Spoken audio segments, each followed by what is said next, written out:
ముందుగా అందరికీ వందనాలండి. వేదిక మీద ఉన్న ప్రెసిడెంట్కి అందరికీ వందనాలు. శాలం రాజు బ్రదర్ కూడా ఈ ఏర్పాటు చేసినందుకు ప్రత్యేకమైన వందనాలు. పోయినసారి కనపడ్డ వాళ్ళు కొత్తగా కనపడుతున్నారు.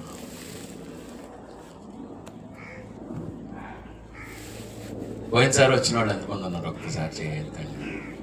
అంతే, ఈసారి అంతా కొత్త వాళ్ళే వచ్చారు.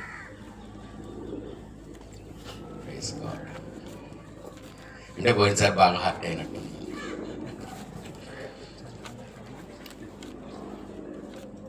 అంటే నా ఈ పరిచర్యకు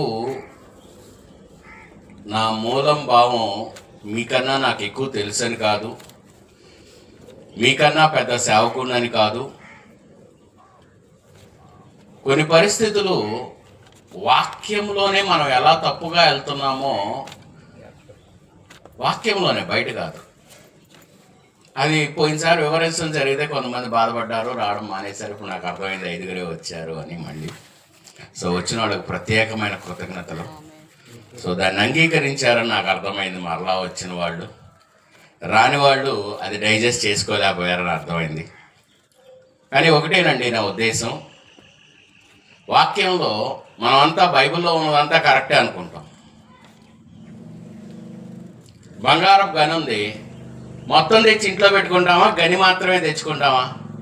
బంగారం మాత్రమే తెచ్చుకుంటామా? దాంతో ఉన్న మట్టి కూడా తెచ్చి ఇంట్లో పెట్టుకుంటామా? బంగారమే తెచ్చుకుంటాం, మట్టి కూడా తెచ్చుకోం కదా. అంటే బైబిల్ నేను మట్టి అంటలేదు, కానీ మనం దాన్ని ముక్కలు చేసాం. అది నా బాధ. వాక్యాన్ని ముక్కలు చేసేసి ఈ ముక్కల వరకు మనం సగం చెప్పేసి మిగతా సగం వదిలేస్తున్నాం. ఇది చెప్పాలంటే మొదట యోబు గ్రంథము 42వ అధ్యాయము 7వ వచనం.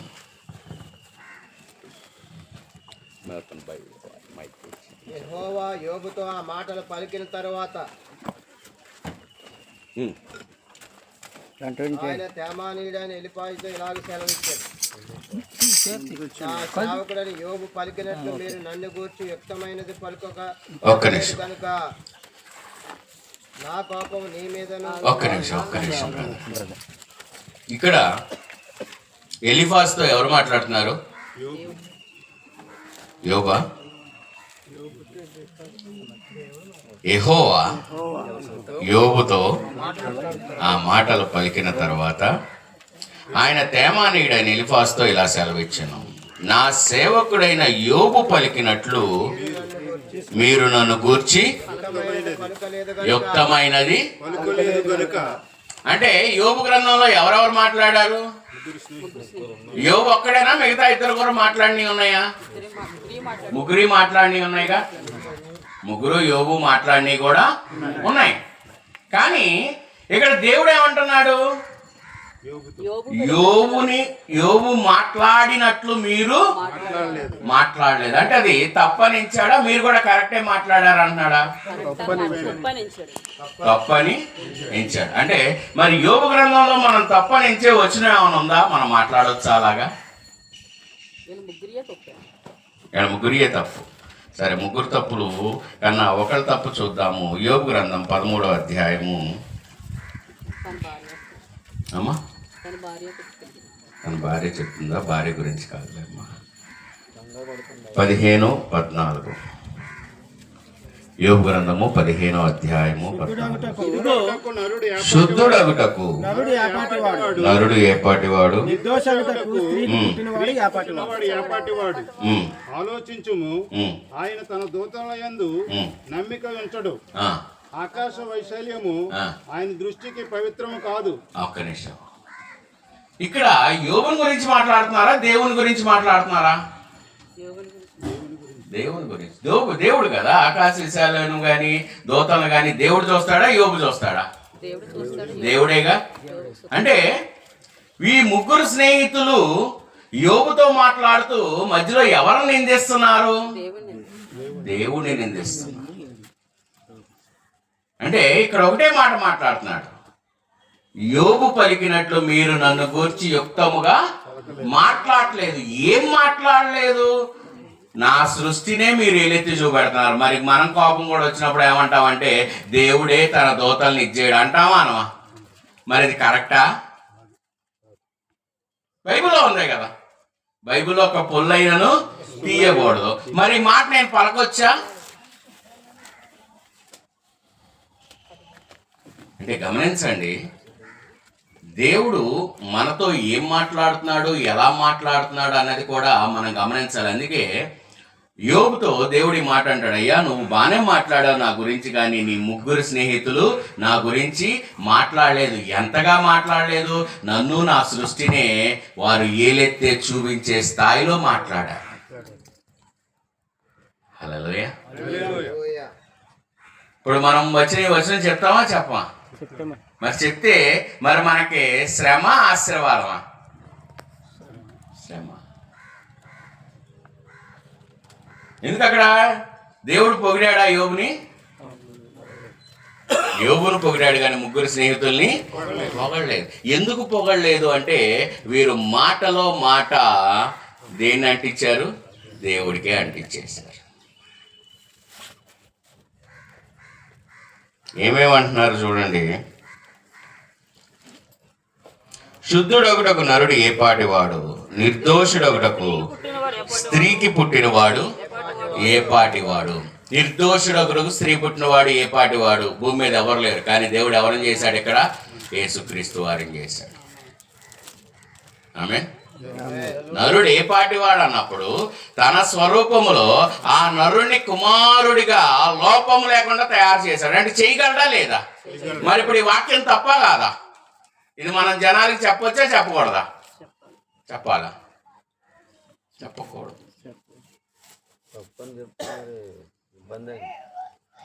అంటే ఆశీర్వాదకరమైన మాటలు మనం సంఘానికి మాట్లాడాలి. ఇంకోటి ఏమంటున్నాడు? ఆలోచించుము, ఆయన తన దూతల యందు నమ్మిక ఉంచడు. నీ గురించే నీకు తెలియనప్పుడు ఆయన దూతలు నమ్ముతాడో లేదో నీకెట్లా తెలుసు? తెలుసా నీకు? ఆయనతో పరిచయం ఉందా? నాకు ఈ బ్రదర్ పరిచయం. బ్రదర్ అంటాడు పైకి వెళ్ళి అందరూ నేను నమ్ముతానండి అంటాడు. నిజమా? నిజమా అబద్ధమా? మరి మీతో తిరుగుతున్న సేవకుడే మీ గురించి తెలియనప్పుడు నేను దేవుణ్ణి నీ దూతలను ఆయన నమ్మడం అంటే నిజమా అబద్ధమా? హల్లెలూయా. అంటే గమనించండి, మనం మాట్లాడే మాట జాగ్రత్తగా మాట్లాడాలి. అది ప్రత్యేకంగా ఎందుకు అంటే సేవకులే మాట్లాడాలి. ఎందుకు ఈ సేవకుల సదస్సు కూడా నేను ఎంతగా ఏర్పరచుకుంటున్నానంటే, ఒక సేవకుడు సంఘం 10 నుంచి 100 మంది వరకు ఉంటే ఆ వాక్యం మీ దగ్గరికి వెళ్తే మీ నుంచి 100 మందికి వెళ్తారు. ఆమేన్. అందుకే నేను ప్రత్యేకంగా సేవకుల కోసం ఆశపడుతున్నాను. ప్రతి నెల పెట్టాలని ఆశపడుతున్నాను. అంటే మనం మాట్లాడే మాట కూడా మన ఆశీర్వాదాన్ని, మన సంఘం అభివృద్ధికి, ఎదుగుదలకి దేవుడు మనకి సహాయం చేస్తాడు. అది చేయలేదనుకోండి కష్టం మనకే తర్వాత. ఎందుకంటే సంఘం ఎదగము, మనము ఎదగము, అక్కడే ఉంటాం. ఇప్పుడు యోబు స్నేహితుల్ని దేవుడు చూడనప్పుడు మరి మన పరిస్థితి ఎలా ఉంటుందో ఆలోచించండి. ఇంకొక మాట చూద్దాం. 1 తిమోతి 1వ అధ్యాయం 9వ వచనం.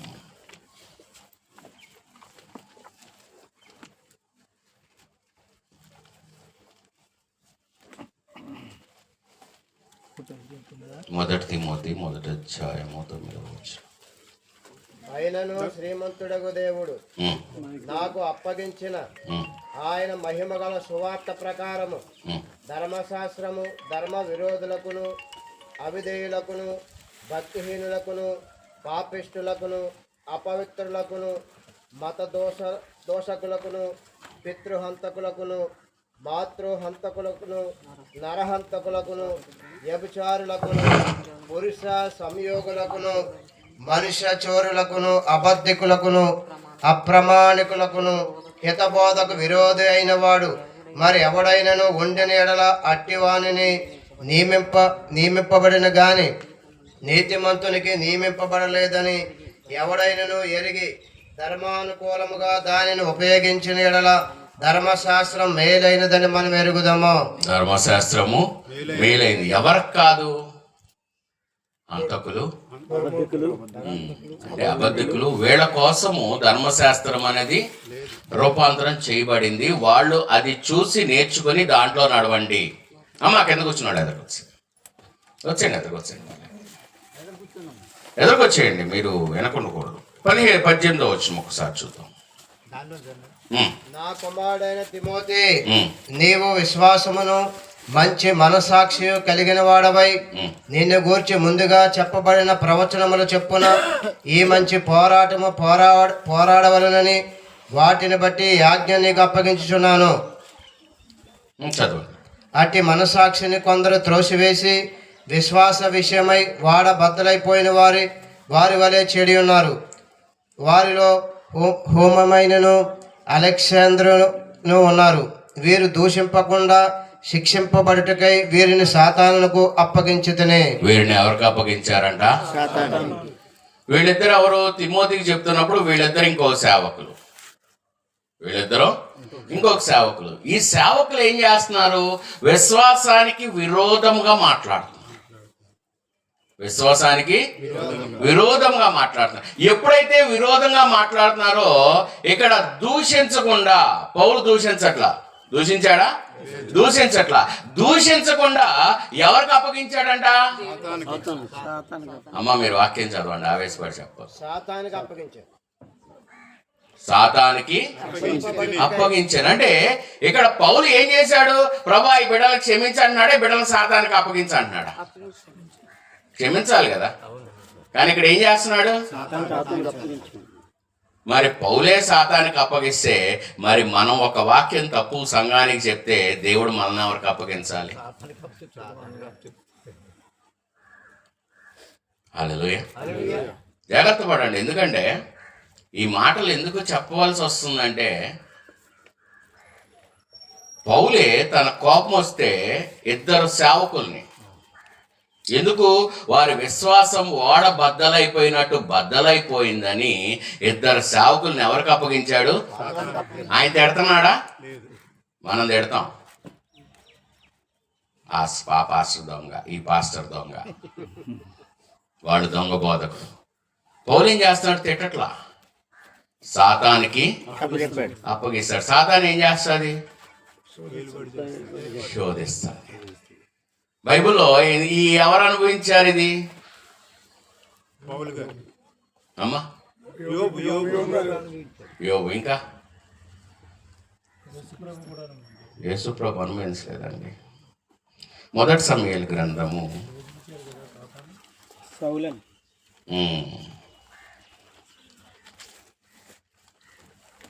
16వ అధ్యాయము 14వ వచనం.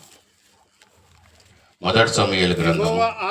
యెహోవా ఆత్మ సౌలుని విడిచిపోయి యెహోవా వద్ద నుండి దురాత్మ ఒకటి వచ్చి అతన్ని మెరపింపగా.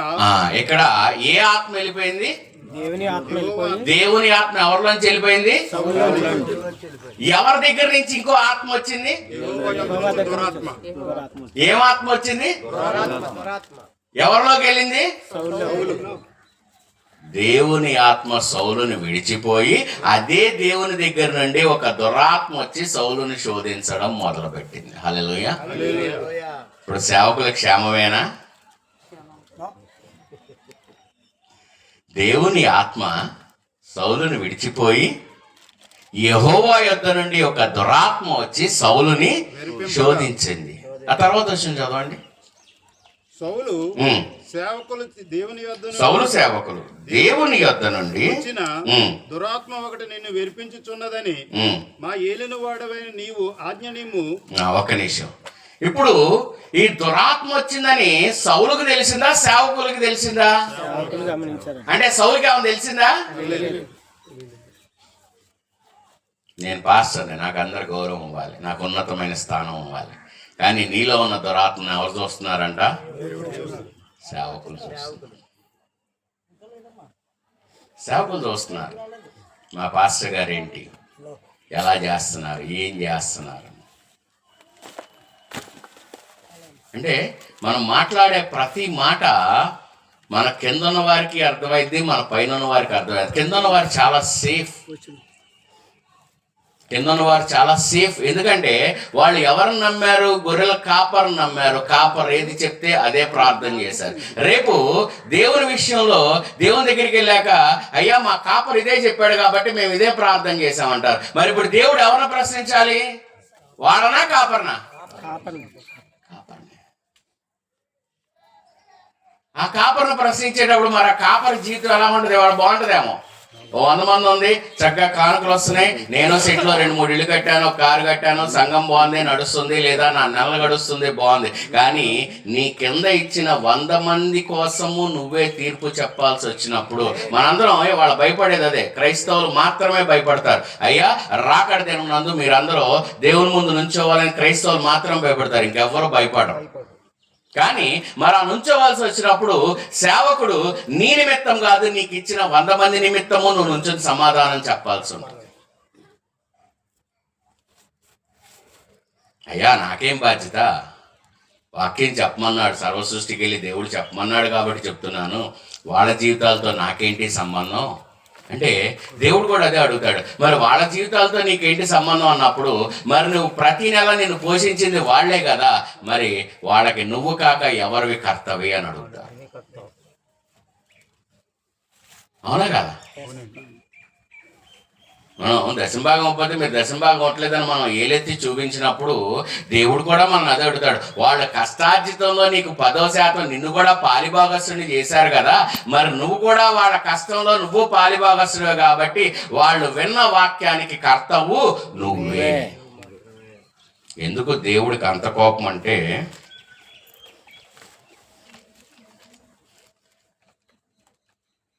అపోస్తుల కార్యం 20వ అధ్యాయము 28వ వచనం. అపోస్తుల కార్యము 20వ అధ్యాయము 28వ వచనం. దేవుడు తన స్వరత్వం ఇచ్చి సంపాదించిన తన సంఘమును కాయుటకు పరిశుద్ధాత్మ మిమ్మను దేని యందు అధ్యక్షులుగా ఉంచును. ఆ యావత్ అంతను మందను గూర్చియు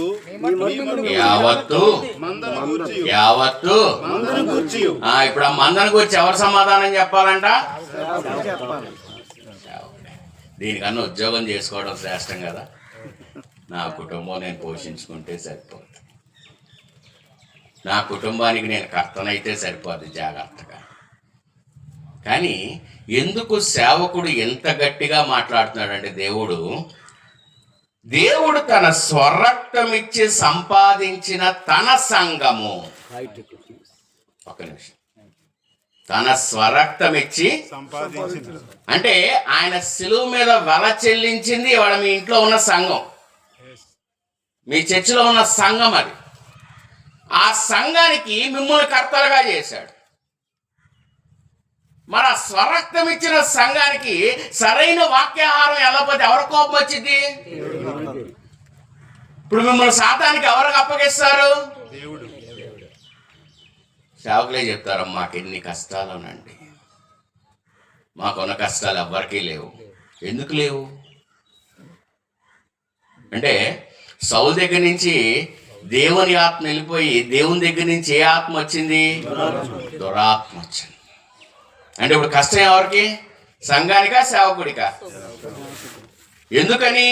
తన స్వరక్తం ఇచ్చి ఆయన సంపాదించుకున్న సంఘానికి నాయకులుగా మిమ్మల్ని పెట్టారు కాబట్టి. హల్లెలూయా.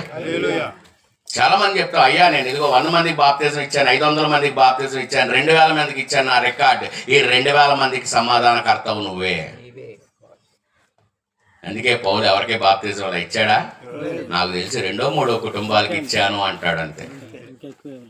మనం ఏమంటామంటే, నేను బాప్తిజం ఇస్తే పరలోకంలో దేవదూతలు గెంతులేస్తున్నారు, వాళ్ళు గెంతులేస్తారు, బాగానే ఉంటారు, తర్వాత గెంతులు వేయాల్సింది నువ్వే. ఎందుకు? వాళ్ళందరి కర్తవి.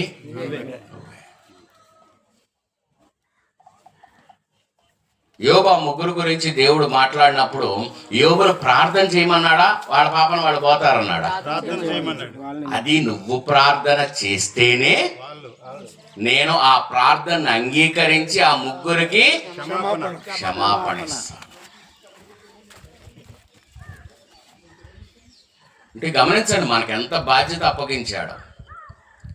కానీ ఒక చిన్న మాటలో మనం తప్పు మాట్లాడితే అది శోధన ఎక్కడి వరకు వెళ్తుందంటే అది మనం మోయలేనంతగా వెళ్తుంది. అది మనకు మాత్రమే కాదు, మన తర్వాత పిల్లలకు కూడా వెళ్తుంది. గెహాజీకి అదేగా జరిగింది. గెహాజీ నీ వరకే అన్నాడా, నీ తర్వాత తరానికి కూడా అన్నాడా? పిల్లలకి. మనమేమంటున్నాం అంటే ఇదిగో నేను 4 సంఘాలు మెయింటైన్ చేస్తున్నాను, ఇది నా పెద్ద కొడుకు, ఇది నా చిన్న కొడుకు ఇచ్చేస్తున్నాను, నేను రిటైర్ అయిపోతే వాళ్ళకు ఉంటుంది అంటున్నాం. కానీ దేవుడు అంటున్నాడు, నీకా పిలుపు ఉందా? ఎందుకంటే స్వరక్తం ఇచ్చి సంపాదించిన సంఘము ఆ దశంభాగాల గురించి మీరు లెక్క అడుగుతున్నప్పుడు, ఆ పండగల గురించి మీరు కానుకలు అడుగుతున్నప్పుడు దేవుడు కూడా వారికి మీరేం ఆహారం పెట్టారు అని అడుగుతారు.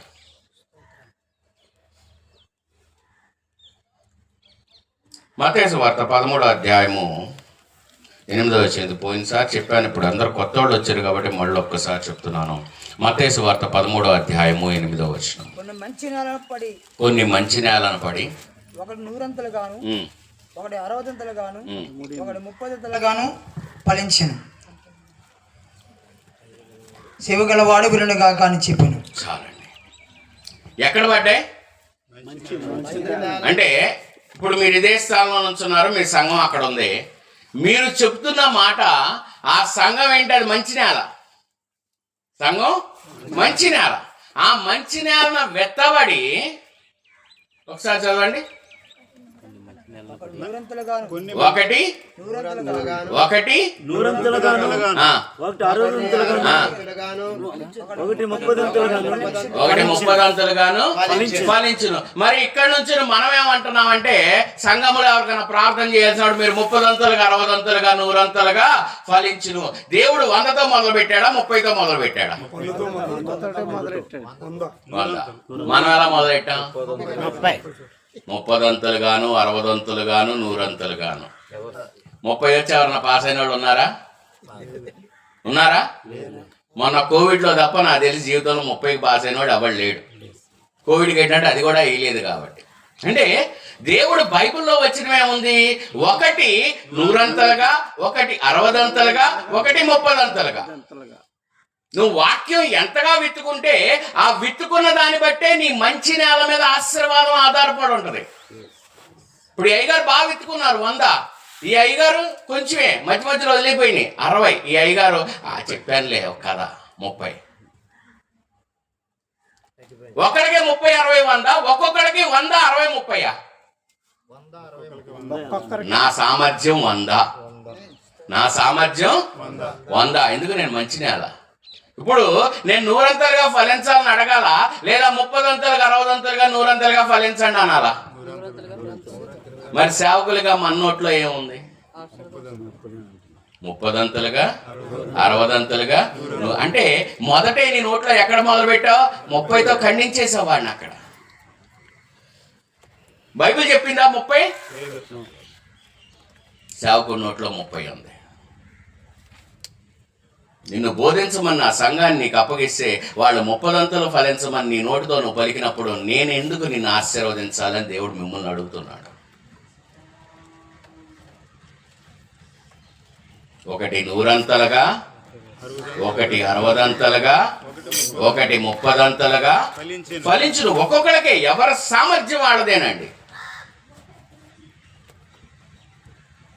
ఇప్పుడు కింద కూర్చున్నారు వాళ్ళు ఎక్కువ వాడు కాదు, మీరు ఎక్కువ వాడు కాదు, బోధించే నేను ఎక్కువ వాడిని కాదు, దేవుడు చూసే లెక్కే. అంటే ఇప్పుడు నా సంఘాన్ని నేను ఎలా ఆశీర్వదించాలి? 100 ఆశీర్వదించాలి. ద్వితీయోపదేశకాండంలో దేవుడు ఏమని ఆశీర్వదిస్తాడు? నీ గిన్నెయు పిండియు తొట్టియు, చివరికి గిన్నెలు కూడా ఆశీర్వదించాడా లేదా? నూనె తక్కువగా లేదు, పిండి కొదవై ఉండలేదు, వాటిని ఆశీర్వదించాడా లేదా? అంటే దేవుడు మనం గిన్నెలు తోమ అక్కడ పక్కన పడేస్తాం, కానీ దేవుడు ఏం చూస్తున్నాడు అంటే ఆ గిన్నెల్లో ఉన్న సామర్థ్యాన్ని కూడా చూస్తున్నాడు. అందుకే ఒక అప్పులు ఉంటే అమ్మ ఎన్ని గిన్నెలు తెచ్చుకోగలిగితే అన్ని గిన్నెలు తెచ్చుకో, దాంట్లో నూనె నింపుతూనే ఉంటే ఆ నూనె అమ్ముకుని నీ అప్పు తీర్చు. అంటే దేవుడు దేన్ని చూశాడు? నీ గిన్నె యొక్క సామర్థ్యాన్ని చూశాడు. కానీ మనం ఏం చేస్తున్నాం అంటే 30 60 100 అని వారి సామర్థ్యాన్ని మనం కొట్టేస్తున్నాం.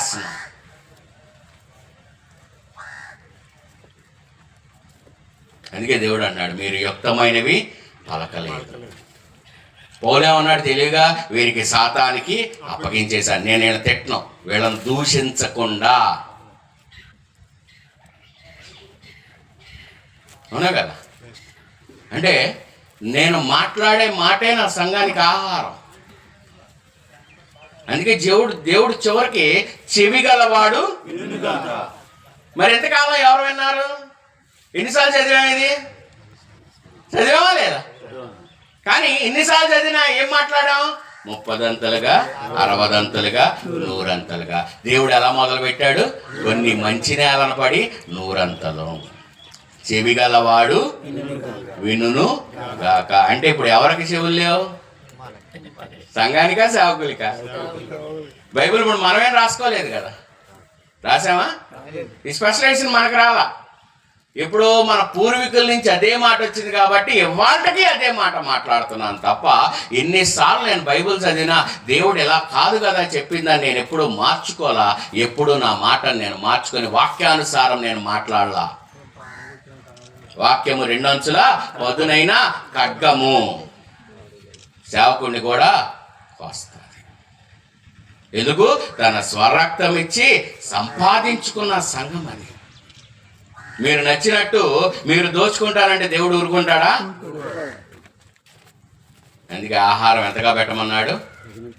100 పెట్టమన్నాడు. తర్వాత చూస్తే 12వ వచనం చూడండి, 10వ వచనం చూడండి. తరువాత శిష్యులు వచ్చి నీవు ఒప్పంద రీతిగా ఎందుకు వారితో మాట్లాడుచున్నావని ఆయనను అడుగగా ఆయన వారితో ఇట్లనెను, పరలోక రాజ్య మర్మములు ఎరుగుట మీకు అనుగ్రహించబడి ఉన్నది కానీ. పరలోక రాజ్య మర్మములు ఎవరికి అనుగ్రహించాడు? శిష్యులకా సంఘానికా? శిష్యులకే. ఈ శిష్యులు ఎవరికి చెప్పాలంట? సంఘానికి చెప్పాలి. మర్మాలు మీకు చెప్తున్నాను, మీరు వెళ్ళి వాళ్ళకి అర్థమయ్యేటట్టు చెప్పండి. కానీ ఇప్పుడు మనం కూడా ఏం చేస్తున్నాం? మళ్ళీ వెళ్ళి ఒక కథే చెప్తున్నాం. మరలా వెళ్ళి ఇవాళ కథ చెప్పి వాళ్ళ వాక్యం అయిపోయింది అంటున్నాం. నేను మీకు మర్మాలు బయలుపరుస్తున్నాను. పరలోక రాజ్య మర్మములు ఎరుగుట మీకు అనుగ్రహింపబడి ఉన్నది కానీ వారికి కలిగిన వానికే ఇయ్యబడును, వానికి సమృద్ధి కలుగును. లేని వానికి కలిగినది వాని యొద్ద నుండి తీసివేయబడును. లేని వానికి వాని యొద్ద కలిగింది కూడా తీసివేయబడును. మనసులు ఇవన్నీ చెప్పొద్దండి, మాటలు మార్చొద్దు. బైబిల్లోనే చదువుతాం.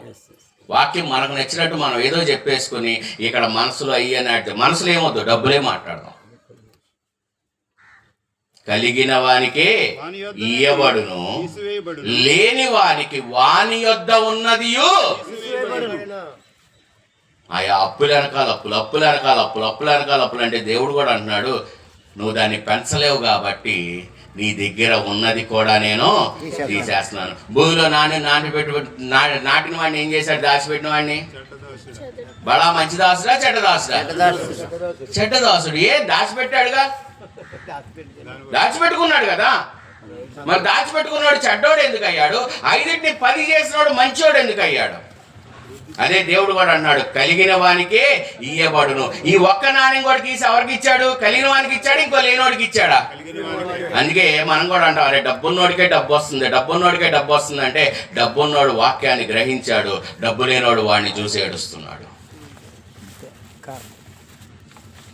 అరే వాడు గొప్ప సేవకుడు అయిపోయాడు అంటే వాడు మర్మాలు ఎత్తుక్కుంటున్నాడు, సంఘాన్ని బోధించుకున్నాడు, కాపాడుకుంటున్నాడు. మనమేమంటే వాడిని చూసి అరే నా సంఘం కూడా వాడి దగ్గరికి వెళ్ళిపోయి, నా సంఘంలో వాడు ఇంకొకటి చీల్చాడు, నా సంఘంలో నేను వాక్యం చెప్తే నా సంఘంలో చీల్చారు. ఇప్పుడు పేతురుని బండ అన్నాం, పేతురు బండ. యోహాను ఎక్కడున్నాడు? పద్మాస్ దీపంలో ఉన్నాడు. ఆయనకి ఏమైనా సంఘం ఉందా? సంఘం లేదు. కానీ దేవుడు ఆయనకి ఎక్కడి నుంచి బోధించాడు? ఆది నుండి ప్రకటనలో పౌలుకి పేతురుకి లేని జ్ఞానం కూడా ఎవరికి బోధించాడు? యోహానికి. మరి ఆయన సంఘం ఉందా? అంటే గమనించండి, దేవుడు నన్ను ఈ వాక్యాన్ని బయలుపరచని నన్ను ఎన్నుకున్నాడేమో. అందుకే నేను ఈ వాక్యము ప్రకటన గ్రంథము నాకు మాత్రమే బోధించాడు. పౌలుకి లేదు, పేతురికి లేదు. ఉందా? లేదు. ఇవాళ సంఘం ఒకళ్ళు వెళ్ళిపోయారు, డబ్బులు ఉన్నాడు వెళ్ళిపోయారు అనుకోండి, ఎవరు మాట్లాడతావా? ఇచ్చేవాడు వెళ్ళిపోతే అరే వాడి సంఘాన్ని చీల్చాడంట, లేదా వాడు వేరే సంఘం వాడు లాక్కున్నాడు అంటాం. ఎవనాడు వెళ్తే ఏం మాట్లాడం, అరే పోయాడులే. అంటే ప్రతిదీ మనం కౌంట్ చేసుకుంటున్నాం నచ్చినట్టు. దేవుని మీద ఆధారపడ అనేసి ఓకే వెళ్ళిపోయాడా, ఓకే అంటే నేను మంచి ఆహారం పెట్టలేదు, లేదా వాడు ఇంకో ఆహారం ఎత్తుకుంటూ పరిగెట్టాడు. ఎందుకు వెళ్ళిపోతారండి? అవునా కాదా? ఇద్దరు నేను మంచి ఆహారం ఇవ్వాలా, లేదా వాడు ఇంకో ఆహారం ఎక్కడో బాగుందని వెళ్ళాడు. నేను మంచి ఆహారం ఇస్తే వాడు అడగా. అంటే ఆహారం పెట్టని బాధ్యత ఎవరిది? అంటే నా సండే అటెండెన్స్ చూసుకుంటున్నాను అన్నదే నా స్థితి, కానీ వారికి మేలైన ఆహారం దొరికిందా లేదా ఇది కూడా నీ బాధ్యతే. మనకు సేవకులకు కాదు, బైబిల్ మొత్తంలో ఒక టెస్ట్ కూడా దేవుడు పెట్టాడు మనకి. మార్క్స్ వార్త 16వ అధ్యాయము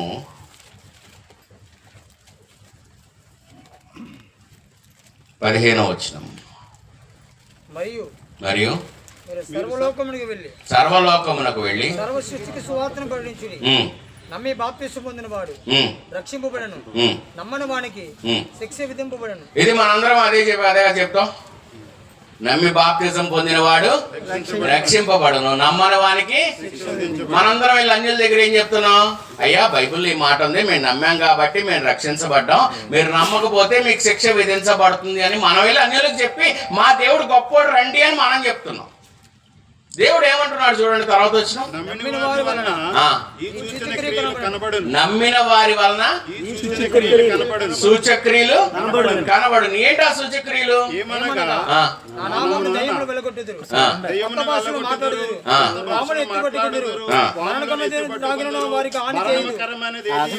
అది వారికి హాని చేయదు, రోగుల మీద చేతులుంచినప్పుడు వారు స్వస్థత నొందుదురని వారితో చెప్పాను. చాలండి. కొత్త భాషలు మాట్లాడతారు, దెయ్యాలను వెళ్ళగొడతారు, రోగులను స్వస్థపరుస్తారు, ఇంకా పాముల్ని ఎత్తుపట్టుకుంటారు, ఇంకా మరణకరమైన ఏది తాగినను ఏ హాని చేయదు. ఎవరికి? నమ్మిన వారికి. అంటే మనందరం మొదట నమ్మిన వారం, తర్వాత సంఘం, తర్వాత ఇష్టం. ఇదంతా మనం మొదట నమ్మాం కదా. మనం సేవకులు అయ్యామంటే మొదట మనం నమ్మాం. మరి 5 సూచక్రియలు మనలో ఉన్నాయా? నమ్మి బాప్తిజం పొందినవాడు రక్షింపబడును, నమ్మని వానికి శిక్ష విధించబడును అని అనుడికి చెప్పినప్పుడు, మరి అదే వాక్యం దేవుడు కొనసాగిస్తూ నమ్మేవన్నప్పుడు నమ్మిన వారి వలన ఈ సూచక్రియలు కనబడును అన్నప్పుడు ఈ సూచక్రియ నాలో కనబడిందా? ఎప్పుడన్నా మనం ప్రశ్నించుకున్నామా? అయ్యా నేను అన్యుల దగ్గరికి వెళ్ళి నమ్మి బాప్తిజం పొందుకోండి మీకు రక్షణ కలిగిద్ది అంటున్నప్పుడు, నమ్మని వారికి శిక్ష విధించబడును అని చెప్తున్నప్పుడు నమ్మిన వారి వలన ఈ సూచక్రియలు ఉన్నాయి. ఈ 5 సూచక్రియలో నేను సేవకుడిగా నిలబడడానికి ఎన్ని నాలో ఉన్నాయి? అయ్యా సేవకుడిగా ఉండాల్సి ఏం అవసరం లేదు అంటే నమ్మానా నమ్మలేదా? మరి నేనే నమ్మనప్పుడు నా సంఘానికి 5 సూచక్రియలు ఉంటాయా?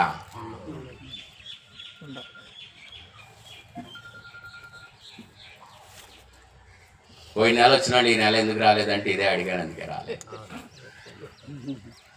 బాధేసింది. ఇది నేనేం చెప్పలేదుగా, నేను చెప్పానా? బైబిల్లో దేవుడు చెప్తాడు. నమ్మిన వారి వలన, నమ్మిన ప్రవక్తల వలన, నమ్మిన అభిషక్తుల వలన ఉందా? నమ్మిన వారందరికీ అందరికీ ఉంది కదా. ఓన్లీ బిషప్లు, 100 సంఘాలు ఉన్నవాళ్ళు, ప్రవక్తలు, ఫారెన్లో తిరిగేవాళ్ళు, వీళ్ళకనే ఏమైనా ఉందా? అంటే ఎక్కడ ఫెయిల్ అయ్యాను అంటే నేనే 30లో ఉంటే వాళ్ళని 100 నడిపించగలనా? దేవుడికి కూడా తెలిసి ఇదే విషయం. దేవుడికి కూడా తెలిసి అపోస్తలుల కార్యం 1వ అధ్యాయము 6వ వచనం చూడండి. కాబట్టి ఒక్క నిమిషం. అపోస్తలుల కార్యము మొదటి అధ్యాయము 4వ వచనము. ఆయన వారిని కలుసుకొని ఆయన వారిని కలుసుకుని ఎలాగో ఆజ్ఞాపించెను, ఉమ్, మీరు యెరూషలేము నుండి వెళ్ళక ఉమ్, నా వలన వినిన ఉమ్, తండ్రి యొక్క వాగ్దానం కొరకు కనిపెట్టుకోండి. ఉమ్. యోహాను నీళ్లతో బాప్తిసం ఇచ్చిన గాని కొద్ది దినముల్లోగా మీరు పరిశుద్ధాత్మలో బాప్తిసం పొందెదరు నేను. ఒక్క నిమిషం అమ్మ, ఒక్కసారి సెల్లు సైలెంట్లో పెట్టేసుకోరా. ఒక్కసారి పెట్టేసుకోండి. ఒక్క అరగంటలో మీకు లక్షలు అయితే టర్న్ ఓవర్ నష్టపోదు, అంతకు మించి ఇక్కడ ఎక్కువే వస్తాయి. ప్లీజ్ అనంగానే అది గుర్తు చేసుకోండి. ఒక్క అరగంటే ముగిచ్చేస్తా. మీ అయ్యగారు నాకు 1 గంట కన్నా ఎక్కువ టైం ఇవ్వాల. వాళ్ళకి ఆకలేస్తుంది, మీరు వచ్చి గంటలు చెప్తున్నారు అన్నారు. నా టైం తగ్గినా పర్లా. మీ అయ్యగారు నాకు కండిషన్లు పెట్టేవే. ఇక్కడ నేను ఎదురు పెట్టుకున్నా నాకు కండిషన్ పెడుతున్నారు. మా 1 గంటగా షుగర్లు ఉంటాయి, బీపీలు ఉంటాయి, మీరు అట్ట టయాలు పెంచితే అట్ట వాళ్ళని ఇబ్బంది పెట్టకండి అని చెప్పి నాకు కండిషన్ పెట్టి తీసుకొచ్చాను. సరే నేను అట్లాగే ముగిచ్చేస్తాను కూడా. ఇక్కడ ఏమంటాడు? ఆయన వారిని కలుసుకుని ఒక్క నిమిషం. ఇలాగ ఆజ్ఞాపించెను, మీరు యెరూషలేము నుండి వెళ్ళక నా వలన వినిన తండ్రి యొక్క వాగ్దానం కొరకు కనిపెట్టుడి. యెరూషలేము నుండి వెళ్ళి సర్వ సృష్టికి చేయమంటున్నాడా, కనిపెట్టమంటున్నాడా? సర్వ సృష్టికి వెళ్ళి సువార్త చెప్పండి అనే మార్క్స్ వార్తలో ఉంది. అపోస్తుల కార్యాలు ఏముంది? కనిపెట్టుడి. మొదట కనిపెట్టండి, తర్వాత వెళ్ళండి. వెళ్ళొద్దని దేవుడు చెప్పట్లా. వీళ్ళు వెళ్ళి సువార్త చెయ్యొద్దని కానీ పరిచర్య చేయొద్దు కానీ ఎక్కడ చెప్పలా. మొదట కనిపెట్టండి. ఏం చేయాలంట? మొదట నా బాధ్యత కనిపెట్టాలి. నన్ను దేవుడు దేనికి పంపించాడు? నేను విశ్వాసాన్ని నమ్మాను అన్నప్పుడు ఈ 5 ఒకటన్నా నా దగ్గర ఒక సూచనగా ఉందా? దేవుడు కూడా అదే చెప్తున్నాడు. ఎందుకు చెప్తున్నాడు? పైన చూస్తే ఆయన శ్రమ పడిన తరువాత 40 దినముల వరకు వారి కగపడుచు. ఎన్ని దినాలంట? 40. పునరుద్ధానం అయిపోయిన తర్వాత ఎన్ని రోజులు మళ్ళీ వెళ్ళి ట్రైనింగ్ ఇచ్చాడు? 3.5 సంవత్సరాలు కాకుండా ఎన్ని రోజులు మళ్ళా ట్రైనింగ్ ఇవ్వడం మొదలెట్టాడు? 40 రోజులు మళ్ళా ట్రైనింగ్ ఇవ్వడం మొదలు పెట్టాడు. ఎందుకు? మరలా వెనక్కి వెళ్ళి మళ్ళా చేపలు పట్టుకుంటున్నారు. 3.5 సంవత్సరాలు నాతో ట్రైనింగ్ ఇస్తే మరలా వెళ్ళిపోయి యేసయ్య ఎవరో నాకు తెలియదని బొంకి మరలా చేపలు పట్టుకుంటున్నారు. మరలా ఏం చేశాడు? పునరుద్ధానమైన తర్వాత 40 రోజులు మరలా కనబడుతూ మరలా ట్రైనింగ్ ఇచ్చి మీరు వెళ్ళి సర్వ సృష్టికి సువార్త చెప్పొద్దు, నా తండ్రి ద్వారా మీరు వినిన వాగ్దానం ఏంటో కనిపెట్టి అప్పుడు యెరూషలేము నుంచి బయటికి వెళ్ళండి. ఆమేన్. ఇది మనకి వర్తించదా? నేను కనిపెట్టాలి. నా దేవుడు నాతో మాట్లాడాలి. నేను ఒక సంఘం అనే బరువు మొయ్యాలనుకున్నప్పుడు నా దేవుడు ఇప్పుడు నాకేం సంపాదన లేకుండా నన్ను పెళ్ళిస్తారా? ఏమి సంపాదన లేకుండా పెళ్ళనిచ్చారు. నా 3 పిల్లలు పుట్టారు. ఇప్పుడు ఈ పిల్లని ఎవరు పోషిస్తారు? 3 పిల్లల్ని ఎవరు పోషిస్తారు? ఎవరన్నా పిల్లనిస్తారా? మరి దేవుడు తన సంఘాన్ని మనకు ఇవ్వాలంటే మరి మనం కూడా ఏం చేయాలి? ఇప్పుడు నీ ఒక్కడికే నీ భార్య, నీ ఒక్కడికే నీ పిల్లలు, అది నీ కుటుంబం. కానీ తన స్వరక్తం ఇచ్చి సంపాదించిన జనాన్ని తీసుకొచ్చి నీ చేతిలో పెట్టినప్పుడు నువ్వు దేనికోసం కనిపెడుతున్నావు? ఆ కనిపెట్టకపోతే కష్టం వచ్చేది ఎవరికి? అందుకే నా తండ్రి ద్వారా మీకేం సిద్ధపరచబడిందో కనిపెట్టి అప్పుడు యెరూషలేము దాటి బయటకు వాళ్ళది నా బాధ్యత.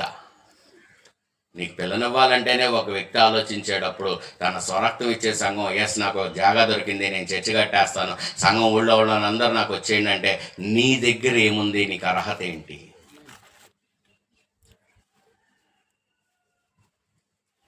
వస్తారు. సంఘం రాకపోతే మంచి కథలో 4 పాటలు పాడితే బ్రహ్మాండంగా సంఘం వచ్చేస్తుంది. కానీ వీళ్ళందరి నిమిత్తం సమాధానం చెప్పాల్సింది ఎవరో? సంఘం రాదని చెప్పట్లేదండి. గట్టిగా 4 మాటలు చెప్పి 4 కథలు చెప్తే వాళ్ళ సంఘాలు ఎలా కట్టబడుతున్నాయో మీకే తెలుసు. కానీ వాళ్ళందరి కర్త ఎవరో? దేవుడు.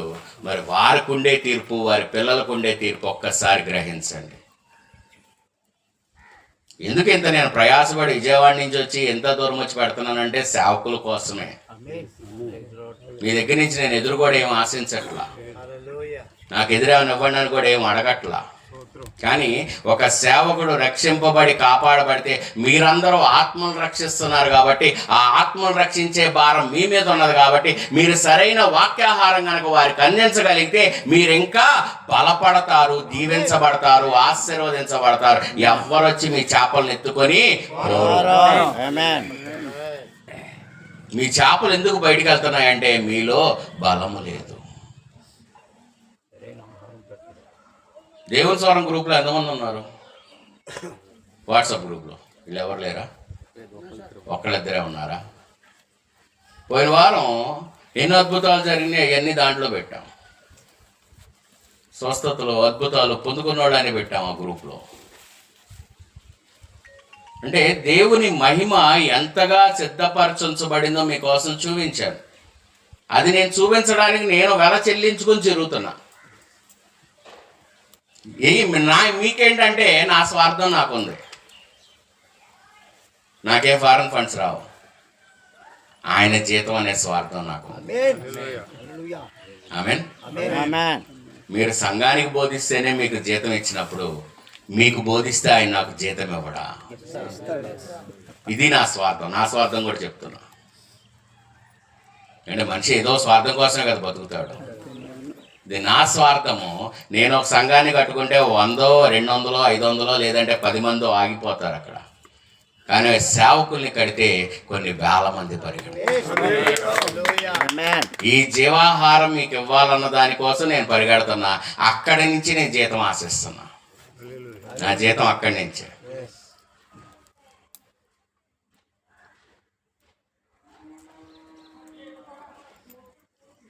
అపోస్తలుల కార్యం 1వ అధ్యాయం 8వ వచనం.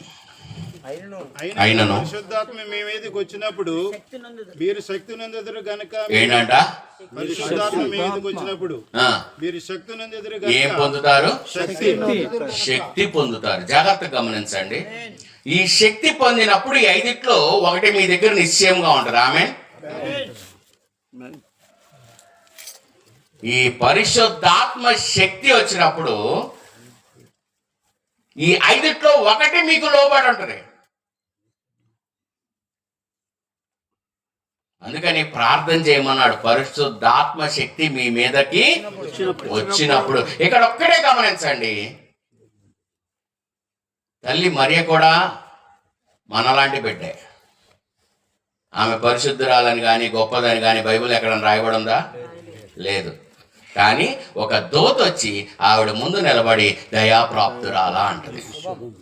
నీకు శుభము కలుగును గాక, దయా ప్రాప్తురాలా. ఇవాళ అదే దయా ప్రాప్తురాలని దేవుడు మన మధ్యలో వచ్చి మనందరి మీద చేతులుంచి ఆయన పరిశుద్ధాత్మ మనందరికి ఇచ్చినప్పుడు ఆమె ఎవరిని గర్భం ధరించింది?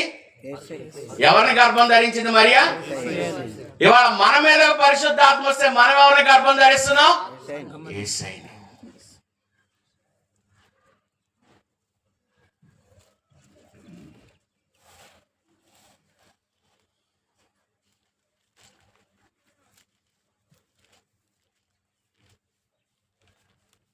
రెండో కొరింథీయులు 6వ అధ్యాయము 18వ వచనం. 2 కొరింథీయులు 6వ అధ్యాయము 18వ వచనము. మనము జీవము గల దేవుని ఆలయమై ఉన్నాము. ఏమై ఉన్నాం? జీవము గల దేవుని ఆలయమై. అంటే ఆ పరిశుద్ధాత్మ నా మీదకి వచ్చినప్పుడు ఆ తల్లి సాధారణమైన స్త్రీ దయాప్రాప్తురాలై యేసయ్యను గర్భం ధరించుకున్నప్పుడు ఇవాళ నేనేమయ్యాను? అదే పరిశుద్ధాత్మ నా మీదకి వచ్చినప్పుడు దేవుని ఏమై ఉన్నాను? ఇప్పుడు నేనేంటంట? దేవునికి ఆలయం. దేవుడు ఎక్కడా లేడు. అందుకే యేసయ్య కూడా అంటాడు, ఈ 3 గోడలతో కొట్టి కాదు, వీటిని పగలగొట్టి అన్నాడా లేదా? అంటే ఏంటి? యేసయ్య మనలోనే ఉన్నాడు. మీరు జీవము గల దేవుని ఆలయమన్నారు. అంటే బాడీ ఏం చేశాడు? దేవుడు ఆయన టెంపుల్ చేసుకున్నాడు. చదవండి. జీవము గల దేవుని ఆలయమై ఉన్నారు. అందుకు దేవుడు ఎలాగూ సెలవిస్తున్నాడు. నేను వారిలో నివసించి సంచరింతును. నేను వారిలో నివసించి సంచరింతును. వారిలోనా వారి బయట? వారిలో హల్లెలూయా. చాలండి, ఒక్క నిమిషం. వారిలో నివసించి అంటే ఇప్పుడు దేవుడు ఎక్కడున్నాడు? బయట ఉన్నాడా, లోపల ఉన్నాడా? నివసించి ఇక్కడ కుర్చేసి కూర్చున్నాడా, సంచరిస్తున్నాడా? సంచరిస్తూ ఉన్నాడు. ఆమేన్. ఇప్పుడు ఈ చేతులకు బ్లడ్ వెళ్ళలేదనుకోండి, ఇక్కడి నుంచి బ్లడ్ వెళ్ళ, దీన్ని ఏమంటారు? పెరాలసిస్ వచ్చి చచ్చుబడిపోయింది. అంటే నా జీవం గల దేవుడు దీన్ని పని చేసేటట్టు చేశాడు అంటే ఆయన నా శరీరం అంతా నివసించి సంచరిస్తున్నాడు. ఆమేన్. ఇవాళ నాకు స్వస్థత కావాలి అంటే, నేను ఇంకొకళ్ళ చేతులు వేసినప్పుడు వాళ్ళకి స్వస్థత జరగాలి అంటే నీ నోట్లోంచి రావాల్సిన మాట, నేను జీవం గల దేవుని ఆలయమై ఉన్నాను గనక నేను ప్రార్థన చేసేటప్పుడు వారి మీద చేతులు ఉంచినప్పుడు వారి నరముల్లో ఆ దేవుడు నివసించి సంచరించునుగాక, ప్రతి అనారోగ్యం కొట్టివేయబడుతుంది. ఆమేన్. అవునా కదా? ఇంకేమైనా హీలింగ్ ప్రేయర్ చేయాలా? ఈ పాయింట్ చాలుగా. నువ్వు జీవం గల దేవుని ఆలయం అని ఉన్నావు, స్వస్థపరచబడే వ్యక్తి, అతనిలోనికి జీవాన్ని నింపుతున్నావు. సేవకుడిగా ఇది నీ ఆశీర్వాదం. గట్టిగా చప్పట్లు కొడుతుంది. This is what your power is. ఇది దేవుడు నీకు ఇచ్చిన శక్తి. ఈ శక్తి నువ్వు వాడక, ఈ శక్తిని మరుగున పడేసి, ప్రభువా నాకు సంఘం రావట్లేదు, నాకు జనాలు రావట్లేదు, కానుకలు రావట్లేదు, డబ్బు శక్తిని అడగండి, సమస్తం మిమ్మల్ని వెంబడిస్తాయా, వెంబడించవా? అంటే నేనేం అడగట్లా, శక్తిని అడగండి. అంటే నమ్మిన వారి వలన ఈ సూచక్రియలు ఒక్కటి కూడా నేను అడగట్లా. అంటే మొదట్లోనే నేను ఎక్కడ ఫెయిల్ అయ్యాను? నా నమ్మకంలో ఫెయిల్ అయ్యాను. ఓ సంఘం వస్తే చాలు, ఓ మంచి ట్రైనింగ్ దగ్గర తీసుకున్నాను, ఒక 3 నెలలు 6 నెలలు ట్రైనింగ్ తీసుకున్నాను, మా ఇంట్లో ఒక 25 మంది కుటుంబం ఉంది, నేను చర్చి పెట్టేశాను, 25 మంది మా ఇంటికి వస్తారు, అయిపోయింది.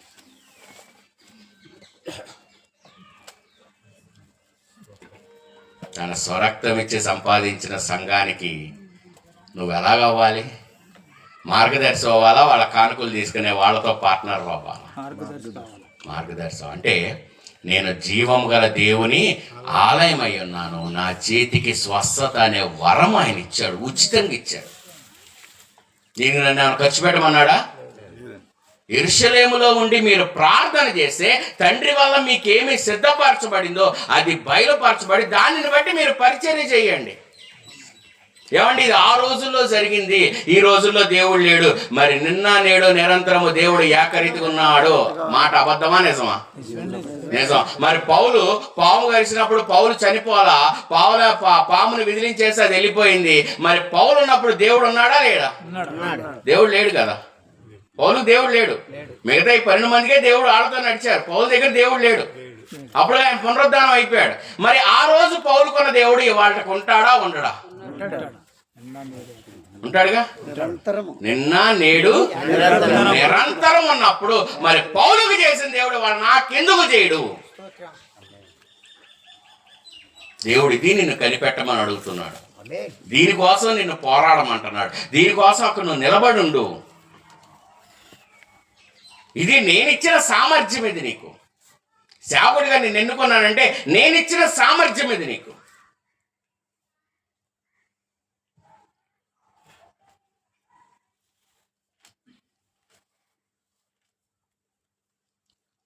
సేవకుల్ని ఈ 12 మంది అపోస్తులు ఎలా ఎన్నుకున్నారో చూద్దాము.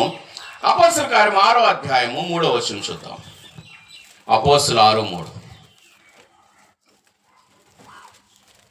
కాబట్టి సహోదరులారా, ఆత్మతోనూ జ్ఞానముతోనూ నిండుకొని మంచి పేరు పొందిన 7 మనుషులను మీలో ఏర్పరచుకొనిడి. మేము వారిని ఈ పనికి నియమింతుము. అయితే మేము ప్రార్థన యందును వాక్య పరిచర్య యందును ఎడతెగక యుందుమని చెప్పిరి. ఒక్క నిమిషం.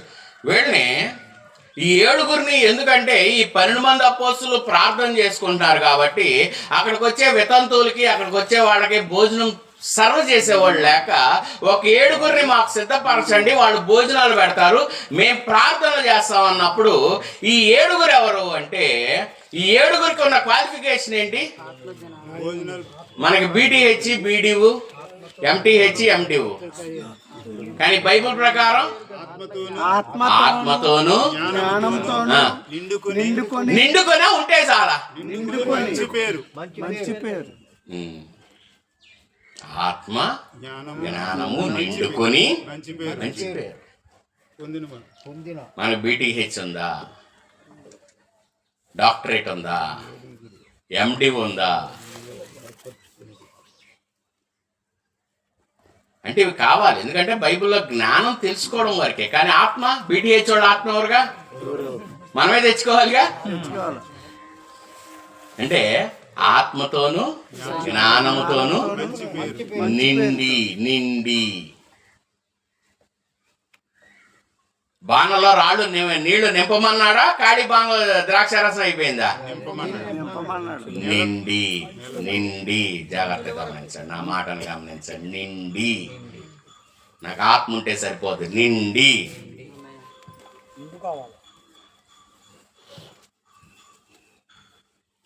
ఎనిమిదో వచ్చిన చూడండి. స్టెఫను కృపతోను బలముతోను నిండిన వాడై ప్రజల మధ్య మహత్కార్యములను గొప్ప సూచక్రియలను చేయుచుండెను. ఏం చేస్తున్నాడంట? గొప్ప సూచక్రియలను. గొప్ప సూచక్రియలు అదేంటి, సేవగా చేయాలి. సూచక్రియలు ఎందుకు? వాక్యం చెప్తే సరిపోద్ది కదా. వాక్యం చెప్తే సరిపోద్ది కదా. గొప్ప సూచక్రియలు ఇవన్నీ ఎందుకు అంటే, దేవుడు ఆల్రెడీ వారిని దేంతో నింపాడు? జ్ఞానముతోనూ ఆత్మతో నింపాడు. కాబట్టి వారి దగ్గర ఉన్న బలాన్ని ఇప్పుడు ఏం చేస్తున్నారు? సూచక్రియల రూపంలో చూపెడుతున్నారు. అంటే యేసయ్య ఏం చేశాడో వీళ్ళు కూడా అదే చేస్తున్నారు. ఆమేన్. మరి ఇప్పుడు 7 సమయంలో యేసయ్య ఉన్నాడా? లేడుగా. చనిపోయాడు. అప్పటికే చనిపోయారు. పునరుద్ధానం కూడా అయిపోయింది. మరి స్టెఫన్లో పనిచేసిన దేవుడు వాళ్ళు నాలో పనిచేయడా? అందుకే దేవుడు మాట అంటాడు, నేను మీకు సమాధానం ఇవ్వ రాలేదు కానీ మీ మధ్యలో అగ్నివేయ వచ్చి తిని. ఏం అగ్ని వేస్తున్నాడు? ఇప్పుడు ఈ పాస్టర్ గారు వీళ్ళిద్దరూ పక్క పక్కన చర్చలు అనుకోండి, ఈయన 2-3 అద్భుతాలు చేశాను అనుకోండి, ఈయన కడుపు ఏమైద్ది? మండిద్దిగా. ఈ సంఘం అంతా ఎక్కడికి వెళ్తారు? అక్కడికి వెళ్తారు. ఆటోమేటిక్ ఈయనకి ఏమైద్ది? ఇప్పుడు వీళ్ళ మధ్యలో దేవుడు మంటేశాడా, సమాధానం ఇచ్చాడా? మంటేశాడు. మంటేసినప్పుడు నువ్వేం చేయాలి? ఆయనకి ఇచ్చింది నాకెందుకు ఇవ్వు? ఎవరు నాకు ఇస్తాన్నాడే అన్నాడా? లేదు, ఈ ఒక ఊరికి ఒక పాస్టరే ఉండాలి, ఆ పాస్టర్ దగ్గరే వరాలను ఉండాలి అని అన్నాడా? ఆ ఊరికి ఆ పాస్టర్ వరాలు కూడా లేవు. వాడు బాధ ఏంటంటే అగ్నివేయ వచ్చి తిని అంటే ఆ అగ్ని. అందుకే దేవుడు సాక్ష్యం చెప్పమంటాడు. అయ్యా, ఈ సాక్ష్యం చెప్పడం వల్ల ఏంటంటే అతనికి చేసిన దేవుడు నాకెందుకు చెయ్యడు అని నువ్వు బలం తెచ్చుకొని పోరాడతావన్న సాక్ష్యం. కానీ నువ్వు చెప్పే సాక్ష్యం వల్ల అక్కడ ఏం జరగదు. ఏమైనా జరిగిద్దా? ఆయన మహిమ ఇంకొంచెం ఏమైనా పెరిగిద్దా? ఏమైనా తగ్గిద్దా? నువ్వు సాక్ష్యం చెప్పించగలిగితే ఇంకొకడికి అగ్ని రగిలిద్ది, అతడు సాక్ష్యం చెప్పడం మొదలు పెడతాడా? అందుకు సాక్ష్యం చెప్పమన్నారు తప్ప నువ్వు సాక్ష్యం చెప్పడం ద్వారా అక్కడ డాన్సులు ఏమి వేయరు. ఇంకా మనం ఇంకా పెద్ద అపోహ సంఘానికి కలిగించింది ఏంటంటే అక్కడంతా బంగారం ఉంటుంది, మీరు పరలోకం వెళ్ళిపోండి అంతా బంగారం ఉంటుంది. చెప్తున్నా చెప్పట్లేదా?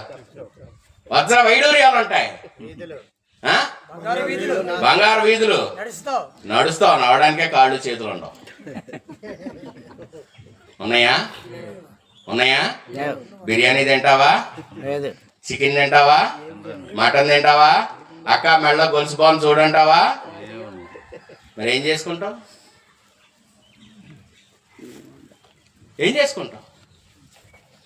అంటే నువ్వు టెంప్ట్ అయ్యింది ఏంటికి? పరలోకం వెళ్ళిపోతే అక్కడ బంగారు వీధులు ఉంటాయి. బంగారు వీధులు రుచోలేవు, పడుకోలేవు, నుంచోలేవు, కూర్చోలేవు. ఏం చేసుకోవాలి బంగారు వీధులు? అంటే సేవకుడు జనానికి ఒక గాలం వేస్తున్నాడు, అరే ఇక్కడ నువ్వు ఎన్ని కష్టాలు పడ్డా కూడా అక్కడికి వెళ్తే బంగారు వీధులు ఉంటాయిరా. అసలు స్వరూపం ఏంటి? ఉంటాయి, కానీ నువ్వు దాని రుచి చూడలేవు, అనుభవించలేవు. అది ఉన్నా లేకపోయినా నీకు తేడా తెలియదు. అందుకే దేవుడు పరలోక ప్రార్థన ఏం నేర్పించాడు?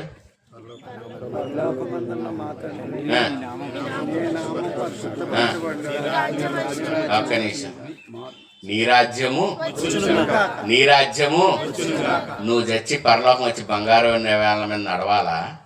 నా రాజ్యాన్ని నువ్వు భూమి మీదకి తెచ్చి అనుభవించాలా? ఆమేన్. నువ్వు బాధలు వచ్చినప్పుడల్లా నన్ను తీసుకెళ్ళిపోదేవా, నన్ను తీసుకెళ్ళిపో, నన్ను పెట్టలో పెట్టి అంతసేపు 2 నిమిషాలు పెట్టలోకి వెళ్తావు. కోవిడ్లో ఎంతమంది వెళ్ళిపోయారు? కోడలు చంపిన అత్తలు ఎందరో, అత్తలు చంపిన కోడలు ఎందరో కోవిడ్ రూపంలో. ఆమెనంట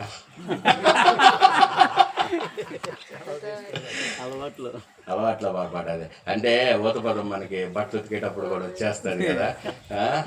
కూర్చుని లెగలేనప్పుడు ఏసై ఏసై ఏసై అనుకుంటా లెగుస్తాం. అమ్మో ఎంత భక్తి పర్రాలు అక్కడ లెగలేక. హల్లెలూయా. నీ చిత్తం పరలోకమందు నెరవేర్చబడినట్లు. అంటే మీరు బంగారు గనులని వీళ్ళకి ఊహిస్తున్నారు కదా, ఆ ఊహను భూమి మీద 100 వీరు అనుభవించేటట్టు చెయ్యండి. ఆమేన్. ఇది చేయలేనప్పుడు దేవుడు మిమ్మల్ని కొరడాలు తీసుకుని కొడతాడు. Straight forward. దేవుడు కొడతాడా? నేనేమన్నా అంటానా? నా స్వరక్తం ఇచ్చి సంపాదించిన సంఘానికి నువ్వు మంచి ఆహారం పెట్టకపోగా వాళ్ళకు వేళ నువ్వు మంచి ఆహారం ఎత్తుకుని వెళ్తే 1-2-3 వారాలు వాడి గురించే వాక్యం ఉంటుంది.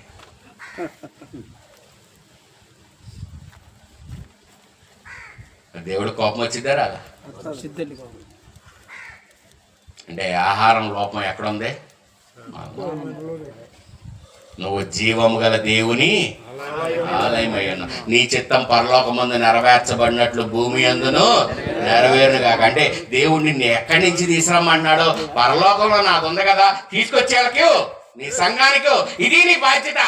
నాది నా దగ్గరే ఉంటే మిమ్మల్ని ఎందుకు సేవకులుగా, మీకెందుకు 100-200 మంది, మీరెందుకు 1000 మందికి నేను బాప్తిజం ఇచ్చాను కాలర్లు ఎగరేస్తున్నారు? నీ చిత్తం పరలోకమందు జరిగినట్లు భూలోకమందు కూడా తీసుకురా.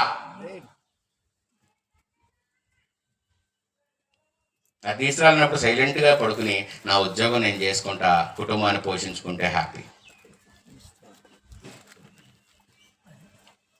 ఇప్పటికీ అంటారు సేవకులు, అండి మా చిన్నప్పటి నుంచి సైకిల్లో తిరుగుతున్నాడు, ఇప్పటికీ సైకిల్ మీదే తిరుగుతున్నాడు అంటే అది శాపమా ఆశీర్వాదమా?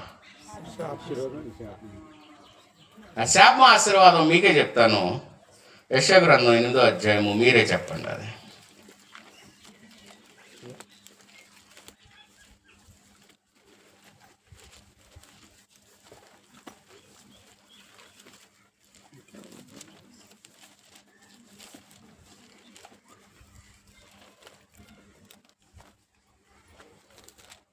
ఎనిమిది 20. ధర్మశాస్త్రమును ప్రమాణ వాక్యమును విచారించుడి.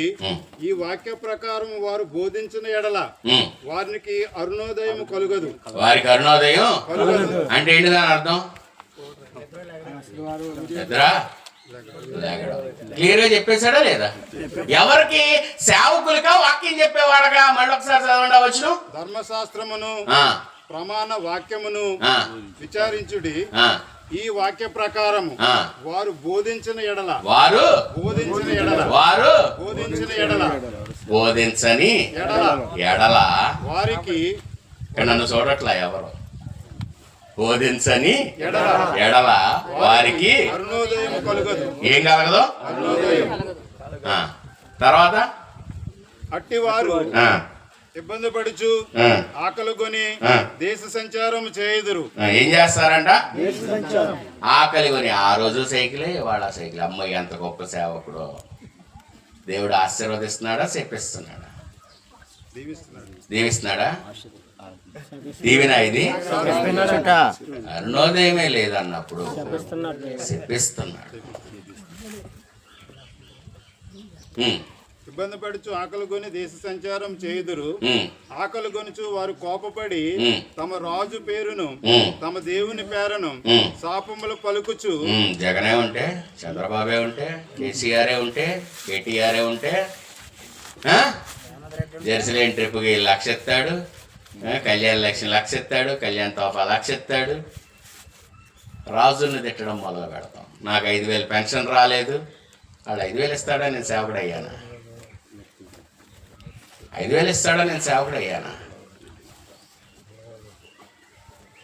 5,000 నిన్న మొన్న వచ్చినాయే కదా, అంతకుముందు లేవు కదా. అంటే ఈ 5,000 కోసం నేను సేవకుడు అయ్యానా, లేదంటే దేవుని సేవ చేయడానికి నేను సేవకుడు అయ్యాను? కానీ మనం ఏం చేస్తున్నాం? 5,000 వాడికి వస్తుందండి, వాడికి సంఘం ఉంది, అన్నీ ఉన్నాయి, వీళ్ళకి కూడా కండిషన్లు ఏంటి, దానికి ఒక ఇది కావాలి, దానికి ఒక ఏంటది కాదు రిజిస్ట్రేషన్, చర్చ్ రిజిస్ట్రేషన్ నెంబర్ కావాలి, వాడికి ఒక కరెంట్ అకౌంట్ ఉండాలి. ఈయన్నోడికి అయ్యన్ని ఉంటే వాడికి 5,000 ఎందుకండి అని మనం అంటాం, లేనోడికి మాకు ఇవ్వచ్చు. కానీ దేవుడు అంటాడు, అసలు మీకు అయ్యన్ని ఎందుకు, నా వరం మీకు ఇస్తున్నాను కదా, నా వరము మీకు ఇస్తాను. కానీ మనం ఏం చేస్తున్నాం? రాజుల్ని తిడుతున్నాం.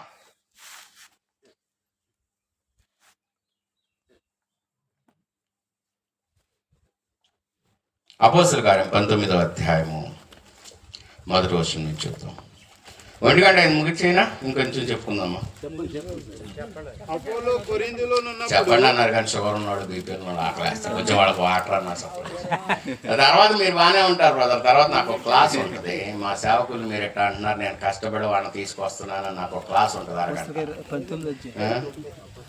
19 మొదటి వచనం నుంచి. అపోలో కొరింథీలో ఉన్నప్పుడు జరిగినదేమనగా, పౌలు ప్రదేశములలో సంచరించి ఎఫెసునకు వచ్చి కొందరు శిష్యులను చూసి, మీరు విశ్వసించినప్పుడు పరిశుద్ధాత్మను పొందితిరా అని వారిని అడుగగా, వారు పరిశుద్ధాత్ముడు ఉన్నాడన్న సంగతే మేము వినలేదని. ఒక్క నిమిషం. విశ్వసించినప్పుడు పరిశుద్ధాత్మను పొందితిరా అంటే మీరు విశ్వాసం ఉన్నప్పుడు 5 సూచక్రియలు కాకుండా ఇంకేం అడుగుతున్నాడు ఇక్కడ పౌలు? పరిశుద్ధాత్మను పొందితిరా అని అడిగినప్పుడు శిష్యులేం సమాధానం చెప్తున్నారు? పరిశుద్ధాత్ముడు ఉన్నాడన్న సంగతే మాకు తెలియదు అంటున్నారు. పరిశుద్ధాత్ముడు ఉన్నాడన్న సంగతే మేము వినలేదు. అంటే ఇప్పుడు 5 మనలో లేవు కాబట్టి మన పరిస్థితి కూడా అదే. పైకి హల్లెలూయా స్తుతి మహిమ అంటున్నాం కానీ మన పరిస్థితి కూడా అదే. వింటే ఆయన వచ్చేవాడు కదా, మనము వినలేదు. అందుకే దేవుడు ప్రతిసారి ఉపమానం చెప్పినప్పుడల్లా చెవు గలవాడు అంటే ఇక్కడ నాకేం లేవు, అందుకే వినలేదు. చూడండి, వాక్యమే వాక్యాన్ని మాట్లాడుతుంది. ఎక్కడి నుంచి మనం బయటకు వెళ్ళాలి? అసలు వాక్యం రెఫరెన్స్ చూపించుకున్నాను, మాట్లాడానా? వాక్యమే. చదవండి. వారు పరిశుద్ధాత్ముడు ఉన్నాడన్న సంగతే మేము వినలేదని చెప్పిరి. అప్పుడు అతడు, అలాగైతే మీరు దేనిని బట్టి బాప్తిసం పొందుతారని అడుగగా, వారు యోహాను బాప్తిసం బట్టి అని చెప్పిరి. ఏంటంట? యోహాను. ఇప్పుడు మనం కూడా అందరం బాప్తిసం తీసుకున్నాం కదా. ఏం బాప్తిసం తీసుకున్నాం? యోహాను బాప్తిసం. మరి పరిశుద్ధాత్మ మన మీదకి ఎంతమంది మీదకి వచ్చింది? యేసయ్య మీదకి వచ్చింది కదా. మన మీద ఎంతమందికి వచ్చింది? 1, 2, 3. సార్ స్కూల్ పిల్లల కన్నా దారుణంగా ఎత్తుతున్నారు సార్. వాళ్ళ పక్కన చూసి ఎత్తారు చూడండి, నాకు ఏం వచ్చిందని చెప్పమంటారా?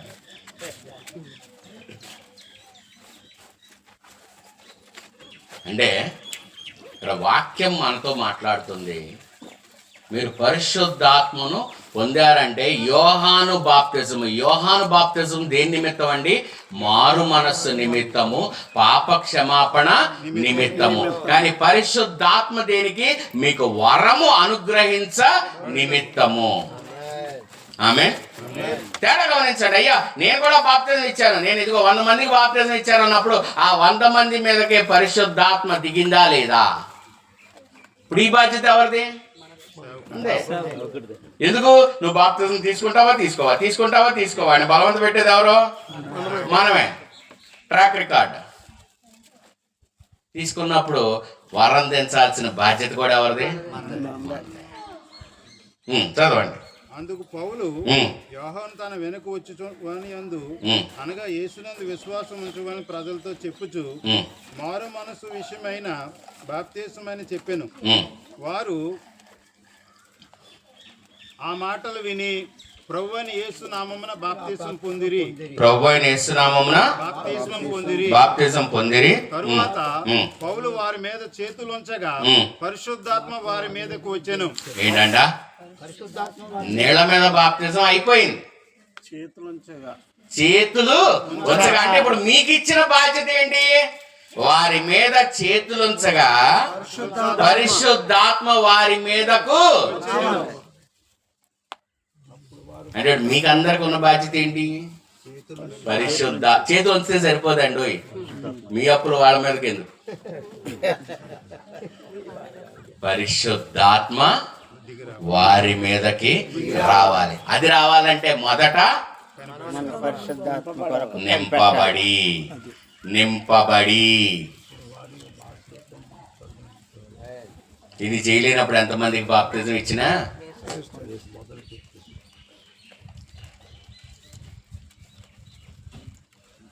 కొర్నేలి అపోస్తుల కార్యం 10వ అధ్యాయం కొర్నేలిని ఒకసారి చూద్దాము. 4వ వచనం చూడండి. 14. అతడు దూత వైపు తేరు చూసి భయపడి ప్రభువా ఏమని అడిగాను.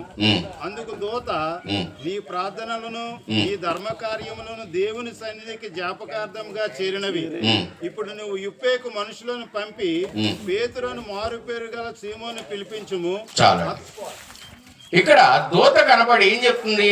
నీ ప్రార్థనలు నీ ధర్మ కార్యములు దేవుని సన్నిధికి జ్ఞాపకార్థంగా చేరాక ఇంకెందుకు బాప్తిజం కావాలా? కావాలి.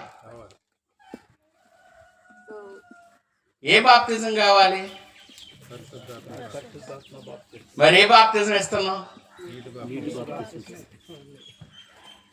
హల్లెలూయా. కావాలని ముక్త కంఠంతో చెప్పినప్పుడు మనం ఏ బాప్తిజం ఇచ్చాం, ఏ బాప్తిజం ఇవ్వాలి? 44 వచనం చూడండి. 10:44. పేతురు ఆ మాటలు ఇంకా చెప్పుచుండగా అతని బోధ విన్నవారందరి మీదకి పరిశుద్ధాత్మ దిగెను. ఏంటంట? బోధ అంటే ఇక్కడ నేనుండి మాట్లాడుతున్నప్పుడే మీ మీద అందరి మీదకి ఏమొస్తుందంట? మరి ఈయన దేవునితోటే కనపడి, అయ్యా నీ ధర్మ కార్యాలన్నీ నా దగ్గరికి చేర్చబడ్డాయి అన్నప్పుడు ఇప్పుడు కొర్నేలికి మొదట నీటి బాప్తిజం వచ్చిందా, పరిశుద్ధాత్మ బాప్తిజం వచ్చిందా? హల్లెలూయా. అంటే గమనించండి, వాళ్ళ దేవుడు నాకు దేన్ని సిద్ధపరిచాడో గమనించండి. కొర్నేలికి మొదట పరిశుద్ధాత్మ బాప్తిజం ఇచ్చాడు. మనం ఏంటంటే నేను నీళ్ళలో ముంచాను అయిపోయింది, ఇదిగో నా కింద 100 మంది, నా కింద 200 మంది. పేతురు బోధించుచుండగానే, అంటే మీరు ఏ అభిషేకంతో నింపబడాలి? ఆత్మాభిషేకం. అంటే మీరు ప్రతి ఆదివారం వాక్యం చెప్తున్నప్పుడల్లా మీ ఆత్మ వారి మీదకి దిగుతుంటే వారు 100 30-60 కాదు, మీరు మాట్లాడుతున్నప్పుడే వారు 100 ఫలిస్తారు. ఇది మన బాధ్యత. అయ్యా నేను ఏ పని చేయను, సేవకుడిని ఏ పని చేయను, ఇంట్లో ఉంటానంటే సరే ఇంట్లో ఉంటున్నావు కదా, ఈ 6 రోజులు దేవుని కోసం కనిపెట్టు.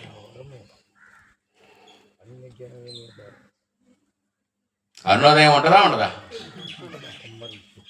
దేశ సంచారం చేస్తూ రాజులను తిడుతూ నాకే ఎందుకు అంటున్నప్పుడు దేవుడు కూడా అంటున్నాడు, మరి నేను నీకు వరాలు ఇచ్చాను కదా, ఎన్నిటిని అడిగావు, ఎన్నిటిని పొందుకున్నావు? కృపావరాలు ఎన్ని పొందుకున్నావు? ఫలాలు ఎన్ని పొందుకున్నావు? వరాలు ఉన్నాయా లేదా బైబిల్లో? మరి ఎన్ని వరాల కోసం ఎన్నిసార్లు ప్రార్థన చేసాం? పౌలు భక్తుడు ఆ వరాల కోసం ప్రార్థించండి లేదంటే వదిలేయండి అన్నాడా? ప్రార్థించమన్నాడు. మరి ఎన్ని వరాలు ఉన్నాయి?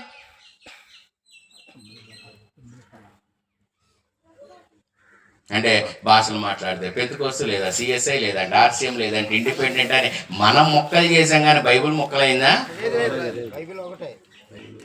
పెంతెకోస్తు వాళ్ళు అదే చదవాలి, ఆర్సీఎం వాళ్ళు అదే చదవాలి, సిఎస్ఐ వాళ్ళు అదే చదవాలి, అందరూ అదే చదవాలి. కాకపోతే భాషలు మాట్లాడితే పెంతెకోస్తు సంఘం. కానీ ఆ పెంతెకోస్తు దినమందు అప్పటికే ఆ పెంతెకోస్తు పండగ ఉంది. భాషలు మాట్లాడడం వల్ల వాళ్ళు పెంతెకోస్తు వాళ్ళు అవ్వాల. అపోస్తుల కార్యం 2వ అధ్యాయం చూడండి ఒకసారి. పెంతెకోస్తు పండుగ దినం వచ్చినప్పుడు అందరూ ఒక చోట కూడి. ఒక్క నిమిషం, అప్పటికే పెంతెకోస్తు పండుగ దినం ఉందా? వీళ్ళు మాట్లాడటం వల్ల అది పెంతెకోస్తు దినం అయిందా? ఒకటే ఉంది. కానీ మనం ఏం చేసాం? అదొక సంఘం. వీళ్ళు భాషలు మాట్లాడితే వీళ్ళు పెంతెకోస్తు, తల్లిని పూజిస్తే వీళ్ళు ఆర్సీఎం, కుమారుని పూజిస్తే సిఎస్ఐ, మాది ఇండిపెండెంట్, మాది లోదర్. మనం మొక్కలు చేసాం తప్ప వాక్యం మారిందా? అంటే అందరికి అదే.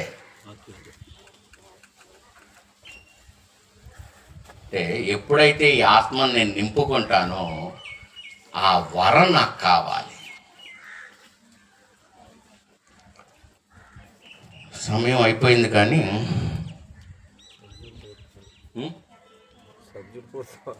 సబ్జెక్ట్ పూర్తవ్వలేదంటే ఇది ఒక రోజు అయ్యేది కాదు సార్, చాలా ఉంది. కాకపోతే ఆకళ్ళు ఉన్నాయి కదా. అయ్యా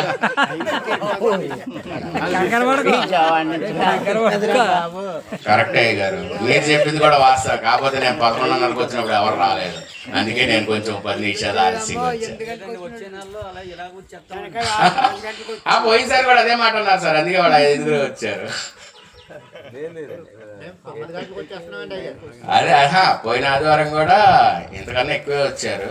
మరి ఈ ఆదివారంకి వచ్చా పోయిన నెల, మరి ఈ నెలకు వచ్చేటప్పుడు 5 వచ్చారు పోయిన నెల వచ్చిన వాళ్ళు. అంటే ఓకే, ఈ దీంట్లో టైం వేస్ట్ చేయను కానీ 1 కొరింథీయులు 2వ అధ్యాయము 8వ వచనం.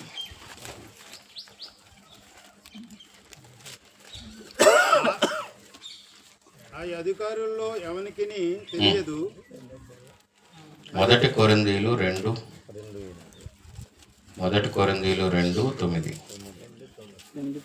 దీని గురించి దేవుడిని తను ప్రేమించిన వారికి వారి కొరకు ఏమి సిద్ధపరిచినో అవి కంటికి కనబడలేదు, చెవికి వినబడలేదు, మనుషుని హృదయముకు గోచరము కాలేదు అని రాయబడింది. చాలండి. ఇక్కడ మనం ఇదంతా మన స్టాండర్డ్ డైలాగ్ గా వాడతాం. తను ప్రేమించిన వారి కొరకు దేవుడు దేనిని సిద్ధపరిచినో కంటికి కనబడలేదు, చెవికి వినబడలేదు, మనిషి హృదయమునకు. ఇదందరం చెప్పామా చెప్పలేదా? చెప్పాం. ఇది నిజమా అబద్ధమా? నిజమే. నిజమే అన్నవాళ్ళు చేయొద్దండి.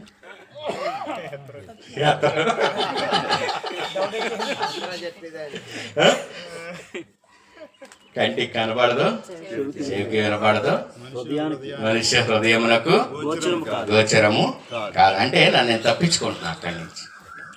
తర్వాత వచ్చింది చదవండి. మనకైతే ఎవరు మనం?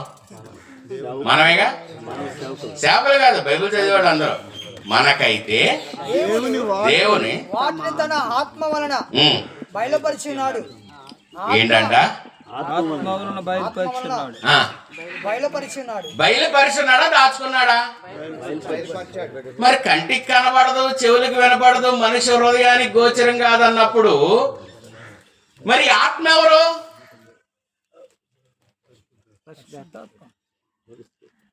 అంటే నేనేం తప్పించుకున్నా?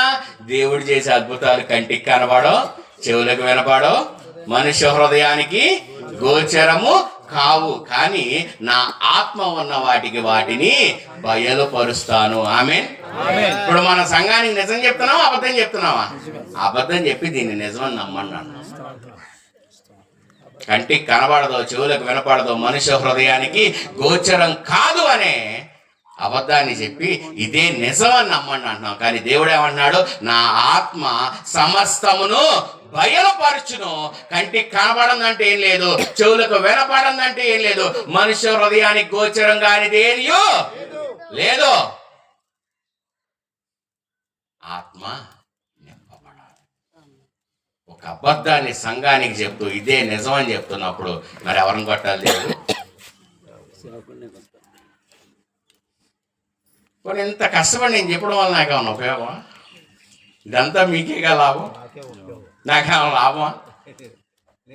పొద్దున్నే 7ంటికి రెడీ అయ్యి 11ంటికి వచ్చి వాళ్ళు అయ్యగారు నన్ను 1 గంట లేట్ వచ్చావని తిడతా.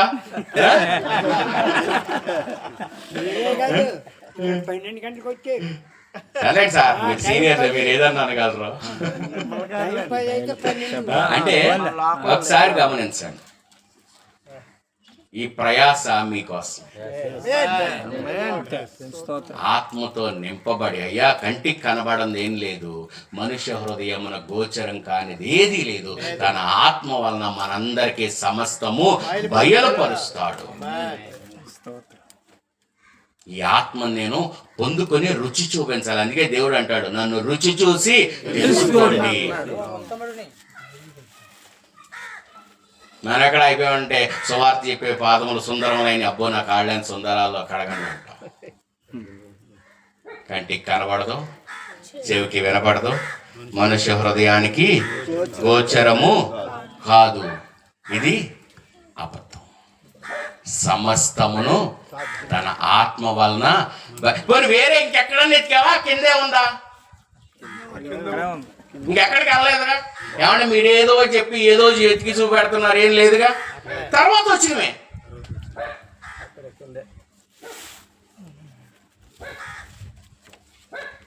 చెవులు గలవాడు వినుగాక. ఈ వాక్యం ఏ పక్షులు ఎత్తుకొని పోకుండా ఎత్తుకోవాలా, నాటపడాలా? నాటబడి మీరు నూరంతలుగా ఫలించాలి. లూకా 11వ అధ్యాయము.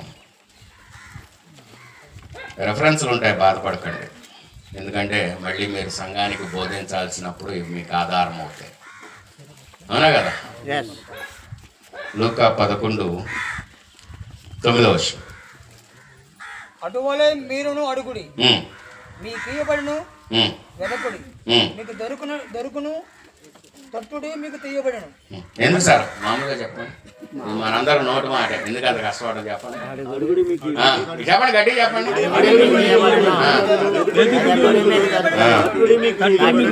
ఉపవాస ప్రార్థనలో 40 రోజులు, 20 రోజులు, 21 రోజులు అడగండి. దేవుడు ఇచ్చేస్తాడు. అడుగుడు మీకు ఇవ్వండి. వెతకండి. దీంట్లో ఇంకో నిజం తీసుకుందామా? మనం అడిగింది ఇస్తానంటున్నాడా? దేవుడు ఇంకేమన్నా ఇస్తానంటున్నాడా? అడిగిందే. వద్దాం. 13వ వచనం. పరలోకమందున్న మీ తండ్రి తన్ను అడుగు వారికి పరిశుద్ధాత్మను ఎంతో నిశ్చయముగా అనుగ్రహించినను. ఏంటంట? పరిశుద్ధాత్మను ఇస్తున్నాడా? మీరు అడుగుతుంది ఇస్తున్నాడా? ఈ పరిశుద్ధాత్మ ఏం చేస్తుంది? కంటికి కనబడంది, చెవులకు వినపడంది, మనిషి హృదయానికి ఏమీ లేదయ్యా. మీరు ఏం అడగాలో దానిని మీకు బయలుపరిచి దానిని అడిగేటట్టు నేర్పిస్తుంది. ఆమేన్. అడుగుడి మీకు ఇవ్వండి, తట్టుడికి ఇవ్వండి. ఇల్లు కావాలి, కారు కావాలి, భర్త కావాలి, పక్కన పడేయండి. ఎంతో నిశ్చయముగా పరిశుద్ధాత్మను మీకు అనుగ్రహించరు. ఎంతో నిశ్చయముగా. దాని కింద వచ్చిన ఎక్కడికి వెళ్ళామా? అడుగుడి ఇవ్వండి, తట్టుడి తీవ్వండి, వెతకుడు దొరుకుడు. మీ అవసరాలు కాదు, ఎంతో నిశ్చయంగా అది పరిశుద్ధాత్మ ఏం చేస్తుందంటే మీరు ఏం అడగాలో మీకు నేర్పిస్తారు. రోమీయులు 8వ అధ్యాయము 26వ వచనం. అటువలే ఆత్మయు మన బలహీనతను చూచి సహాయం చేయుచున్నాడు. ఎలాగనగా మనము యుక్తముగా ఎలాగో ప్రార్థన చేయవలనో మనకు తెలియదు గాని. చాలండి. ఎలాగా మనం యుక్తముగా ప్రార్థన చేస్తే చాలా యుక్తముగా చేయాలి. అయ్యా నేను 3ంటికి లేచి ప్రార్థన చేస్తున్నా, 4ంటికి లేచి ప్రార్థన చేస్తున్నా. ప్రార్థన చేస్తే చాలా యుక్తంగా చేయాలి. ఈ యుక్తంగా చేయాలంటే ఎవరు చేస్తున్నారు? మన బలహీనతను చూసి. మన బలహీనత ఏంటి? నాకు ఇల్లు కావాలి, కారు కావాలి, డబ్బు కావాలి, భార్య కావాలి, భర్త కావాలి, పిల్లలు కావాలి, వాడికి ఇంకో 3 సంఘాలు కావాలి, వీడికి ఇంకో 4 ఇళ్ళు కావాలి, వాడికి ఇంకో 5 స్కూళ్ళు కావాలి. ఇవి కాదు. మీ బలహీనతను చూచి మీకు యుక్తంగా ప్రార్థన చేయుట తెలియదు కనుక ఆయనే మన పక్షముగా, అంటే అడుగుడి మీకు ఇవ్వండి. పరిశుద్ధాత్మ ఏం చేస్తుంది? మీకు ప్రార్థన చేయడం రాదు గనక, రావట్లేదు గనక, మీరు ఒకవేళ నీరసించి పడిపోయినా, అందుకే యేసయ్య అంటాడు, అయ్యా మీరు నా కోసం ప్రార్థన చేయండి, నేను పైకి వెళ్తున్నప్పుడు ఈ కింద 3 నిద్రపోతారు. ఎందుకు? శరీరము అలసిపోయింది. ఆత్మ సిద్ధమే గాని శరీరము బలహీనం. అలసిపోయింది శరీరం. యేసయ్యేమో కొండ మీదకి ఎక్కి ప్రార్థన చేస్తున్నాడు, ఇది నా చివరి గడియ అని. అంటే ఈ ఆత్మ ఎందుకు అడుగుడి మీకు ఇవ్వండి, ఎంతో నిశ్చయంగా మీరు పరిశుద్ధాత్మను పొందుకుంటారు అంటే ఈ అర్థం ఏంటంటే మీకు ప్రార్థన చేయటం, మీరు ఒకవేళ నిద్రపోయినా కూడా మీ ఆత్మ మీలో నుంచి ప్రార్థన చేస్తుంది. ఆమేన్. కొన్నిసార్లు మీరు చేయలేకపోవచ్చు, నిస్సహాయులు అవ్వచ్చు, లేదా యుక్తంగా మీకు ప్రార్థన చేయడం రాకపోవచ్చు. ఆ సమయమందు ఆత్మ మీ కొరకు యుక్తముగా ప్రార్థన చేస్తాను. ఈ యుక్తం అంటే తేడా ఏంటంటే క్లాస్లో 60 మంది పిల్లలు ఉంటే ఒకడికే ఫస్ట్ ర్యాంక్ వస్తుందా, 60 మందికి వస్తుందా? మరి టీచర్ ఒకటే, చెప్పే విద్య ఒకటే, కానీ వాడు ఒక్కడికి ఎందుకు వస్తుంది అంటే వాడు యుక్తముగా చదువుతాడు కాబట్టి. ఆమె అందుకే పౌలు భక్తుడు అంటాడు, పరుగు పందెములో. అంటే ఇప్పుడు ఎవరు, నేను పరిగెట్టాలా, నాలో ఆత్మ పరిగెట్టాలా? ఈ ఆత్మను పొందుకోండి. మీరు ఇండిపెండెంట్ చర్చ్ అయినా ఏ చర్చ్ అయినా సరే ఆత్మను పొందుకోవాలి. ఆ ఆత్మ మన బలహీనతను చూసి యుక్తంగా ప్రార్థన చేస్తాం.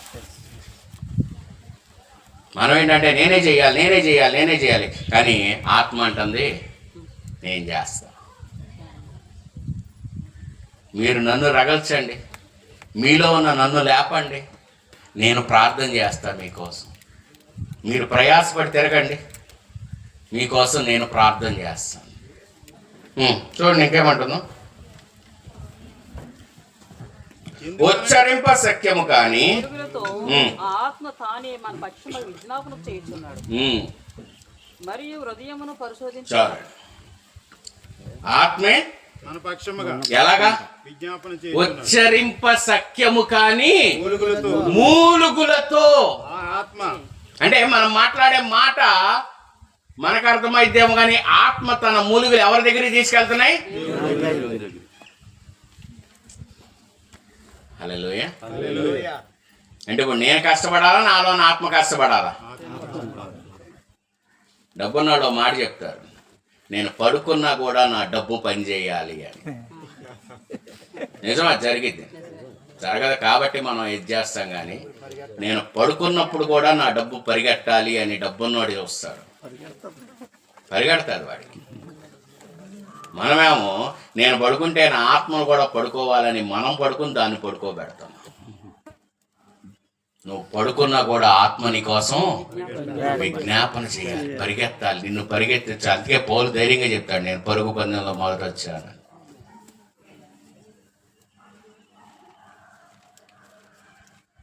ఈ పోరాటం సేవకులుగా మనలో ఉంటే దేవుడు ఇంకొంచెం మనలో ముందుకు తీసుకెళ్తాడు.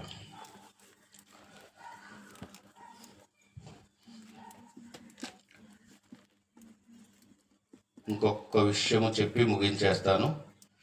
ఎవరైనా భోజనం తర్వాత ఉంటానంటే, ఆత్మ వరాలు ఎవరన్నా కావాలనుకుంటే ఉండండి. దావీదు గొప్పడా, దేవుడు గొప్పడా? మనకు దావీదే గొప్పడు. లేరా? ప్రూవ్ చేస్తా. మీరు అంటాం చాలు, నేను ప్రూవ్ చేస్తాను. 51వ కీర్తన 5వ వచనం.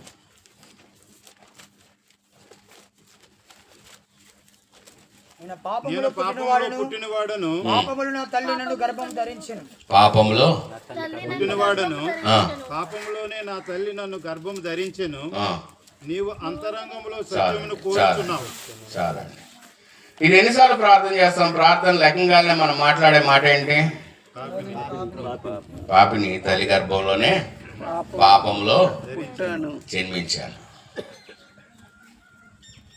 యెషయా గ్రంథం 44వ అధ్యాయం 2వ వచనం. నిన్ను సృష్టించిన గర్భములో నిన్ను నిర్మించి, నిన్ను సృష్టించి గర్భములో నిన్ను నిర్మించి నీకు సహాయం చేయవాడునైన యెహోవా ఎలాగూ సెలవిచ్చుచున్నాడు. ఇప్పుడు సృష్టించింది ఎవరంట? గర్భంలో పెట్టింది ఎవరంట? అంటే సృష్టి అంటే గర్భంలో పెట్టక ముందు ఎక్కడుంది? దేవుని దగ్గర ఉంది. ఇప్పుడు మరి ప్రతిరోజు లేచినప్పుడు దావీదు మాటలు పలుకుతున్నావా, దేవుడి మాటలు పలుకుతున్నావా? అంటే దేవుణ్ణి నువ్వు పక్కనుండు, నువ్వు పుట్టించావు. దావీదు గొప్పోడు, పాపంలో పుట్టానని చెప్పాడు, మా అందరు కళ్ళు తెరిపించాడు. దావీదు ప్రార్థన చేస్తున్నావా, ఈ దేవుడు ప్రార్థన చేస్తున్నావా? సరే, దావీదు ఒక్క చోట అన్నాడు, యోబు ఇంకో చోట అంటాడు, అసలు ఈ గర్భంలో పెండంలో పుట్టకపోతేనే ఎంతో మేలు. మరి 44:24 ఒక్కసారి చదవండి. యెషయా గ్రంథం 44:24. గర్భము నుండి ఉమ్, నిన్ను నిర్మించిన ఉమ్. ఈ విమోచకుడకు యెహోవా ఇలాగు సెలవిచ్చు. ఎక్కడి నుంచి నిర్మించాడంట? గర్భము నుండి. గర్భము నుండి నిర్మించి. 46:3 చదవండి. యాకోబు ఉమ్, ఇంటి వారులారా, ఉమ్. ఇశ్రాయేల్ ఇంటి వారిలో శేషించిన వారులారా, ఉమ్. గర్భమున పుట్టినది మొదలుకొని ఎక్కడ?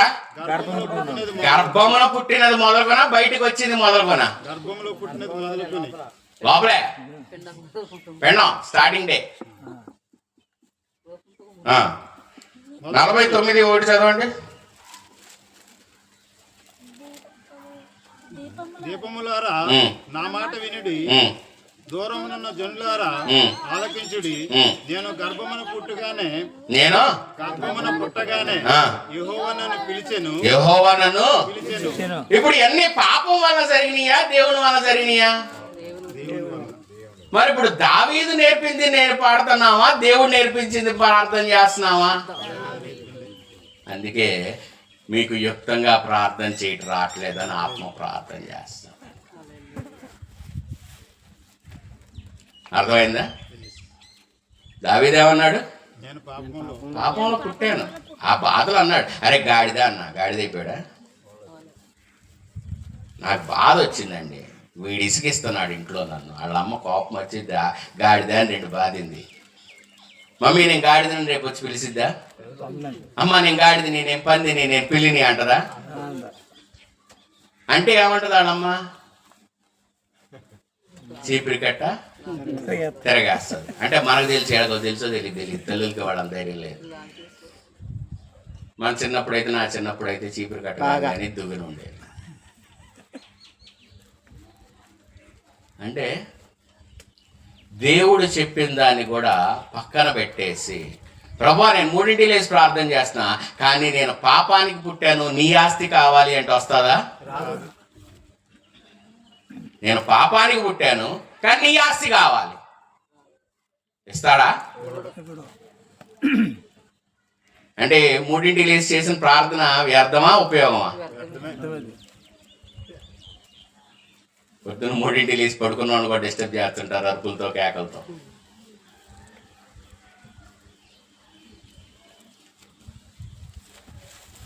అంటే నాకు పుట్టినోడికి నా స్వాస్థ్యం ఇస్తా, పాపానికి పుట్టావని నీ నోటితో నువ్వే అంటంటే నా స్వాస్థ్యం నేను ఎక్కడి నుంచి తెచ్చేవాడు? అరచేతిలో నిన్ను చెక్కి ఉన్నా. మరి అరచేతిలో చెక్కున్నప్పుడు నా స్వాస్థ్యం కదా నీకు ఇవ్వాల్సింది. నువ్వేమో నా స్వాస్థ్యం కరెక్ట్ నీకు ఇచ్చే టైంకి నేను గొప్పగా ప్రార్థన చేస్తాను, తగ్గించుకున్నాను అన్నట్టు ఏమంటావు? ప్రభా నేను పాపానికి పుట్టాను, నీ పుట్టకను మార్చడం నువ్వు తగ్గించుకోవడమా? తగ్గించుకోవడమా? నా పుట్టకను మార్చుకోవడం నేను తగ్గించుకో. దేవుడు బైబిల్ ఆది కాండంలోనే నా స్వరూపమున నరుణ్ణి ఆయన చేశానన్న దాన్ని మీరు పాపానికి పుట్టారన్నప్పుడు ఎలా ఉంటుంది ఆయనకి? మరి రోజు చేస్తే రోజు పాపం. ఇప్పుడు మరి మనం చేస్తాం, మనకింద ఉన్న 100 మందితో చేయిస్తుంటే ఇప్పుడు కొరడా ఎవరికి పడిద్ది?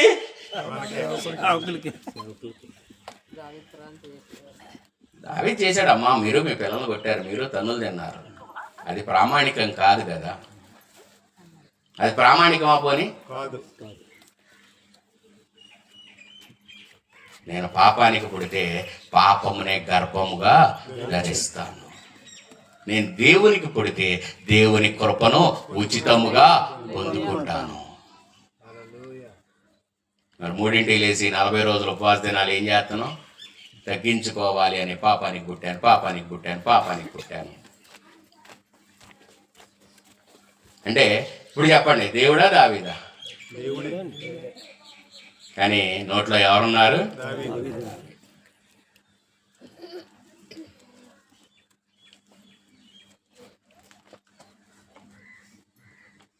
ఇప్పుడు నా ప్రయాస వ్యర్థమా, ఉపయోగమా? అర్థం కాదు. వ్యర్థం అన్నాడు. ఒకసారి చప్పట్లు పట్టండి.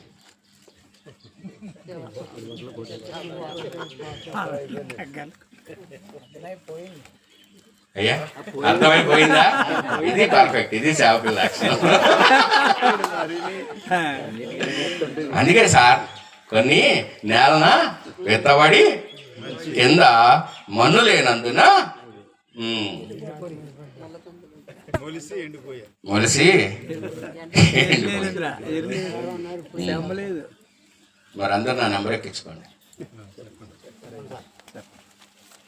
ఎక్కించుకున్న వాళ్ళందరూ నాకు కానుక పంపించాలి. ఆమెనంట. అమ్మ అయితే పర్లేదు, ఎక్కించుకోండి, నా ప్రయాసకి ఉపయోగం ఉంటుంది. 9441 843 843 803 మాధవ్ పాల్. 9441 843 803 మాధవ్ పాల్, విజయవాడ. మీరు నన్ను తిట్టాలనుకున్న ఈ నెంబర్కి ఫోన్ చేసి తిట్టచ్చు. ఏం పర్లా, మొన్న డైరెక్ట్గానే తిట్టారు. అందుకే చెప్తున్నా, కొంతమంది తిట్టలేకపోయినా ఫోన్ చేసి తిట్టచ్చు, సలహాలు కావాలని అడగచ్చు, మీరు ఏమైనా మీటింగులు పెట్టినా పిలవచ్చు. విజయవాడ బందర్ రోడ్ అండి. ఉచితంగానే వస్తాను, ఖర్చులు నాయే.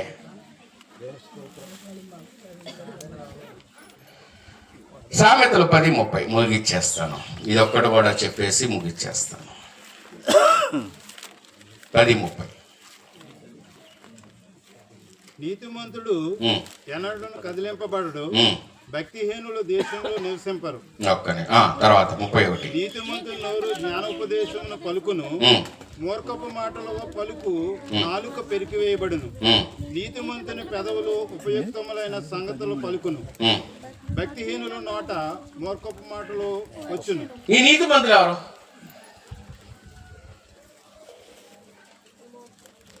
ఈ నీతిమంతులు ఎవరు? మనలో లేచిన కాడి నుంచి ఉదయం మొదలుకొని రాత్రి వరకు పాపమే ఉంటుందని మనమే మన ప్రార్థనలో చెప్తున్నప్పుడు, ఈ సామెతల గ్రంథంలో కనీసం 30-40 సార్లు ఉంటుంది నీతిమంతులు నీతిమంతులు నీతిమంతులు. నీ నీతిమంతులు ఎవరు? ఎవరికి చెందుతాయి? కడగబడిన వారికి. ఓకే, ఎలాగా? ఏ బాప్తిజం?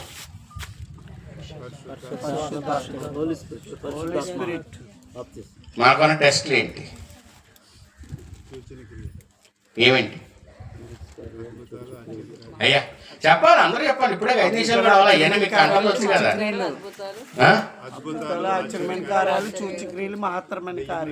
అయ్యి బాబోయ్, మళ్ళీ కానీ ఇది చేశారండి, వాక్యాన్ని మార్చేసి. అందుకే సార్ సేవకులు అయ్యా. బైబిల్ ఉన్న ఇది చెప్పండి అన్న, మీరు వాక్యాన్ని మార్చొద్దు. ఏమేమి ఉన్నాయి ఇది తీయండి సార్. మార్కు 16. ఆకలి వేస్తుందా? మూసేశారు.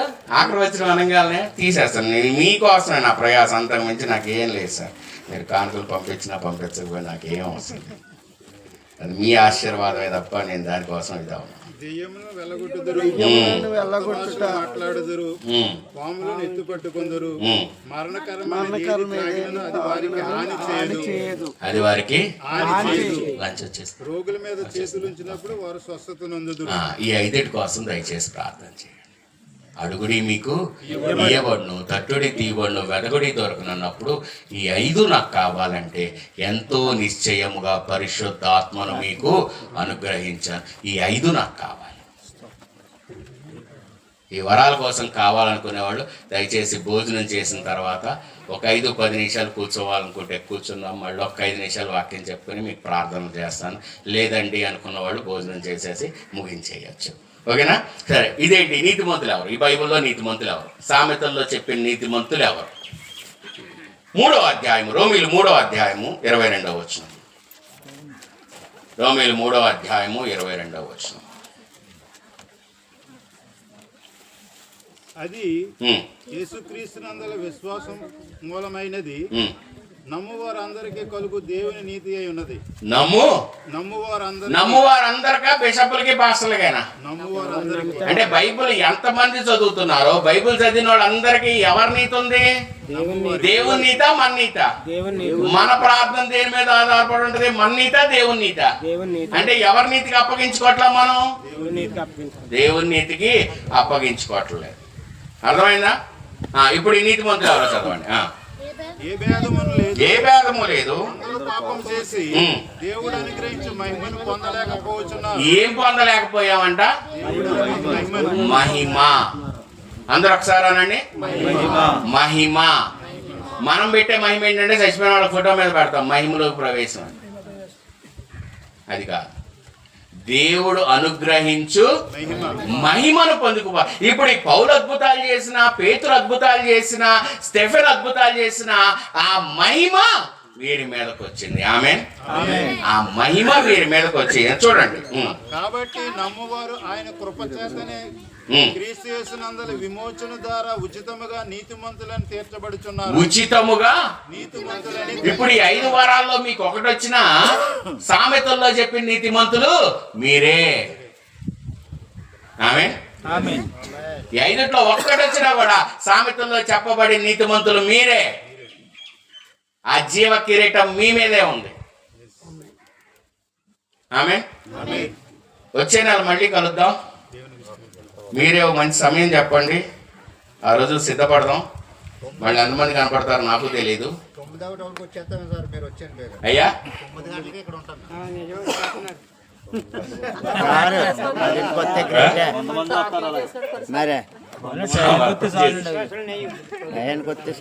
టయానికి వస్తే చాలా.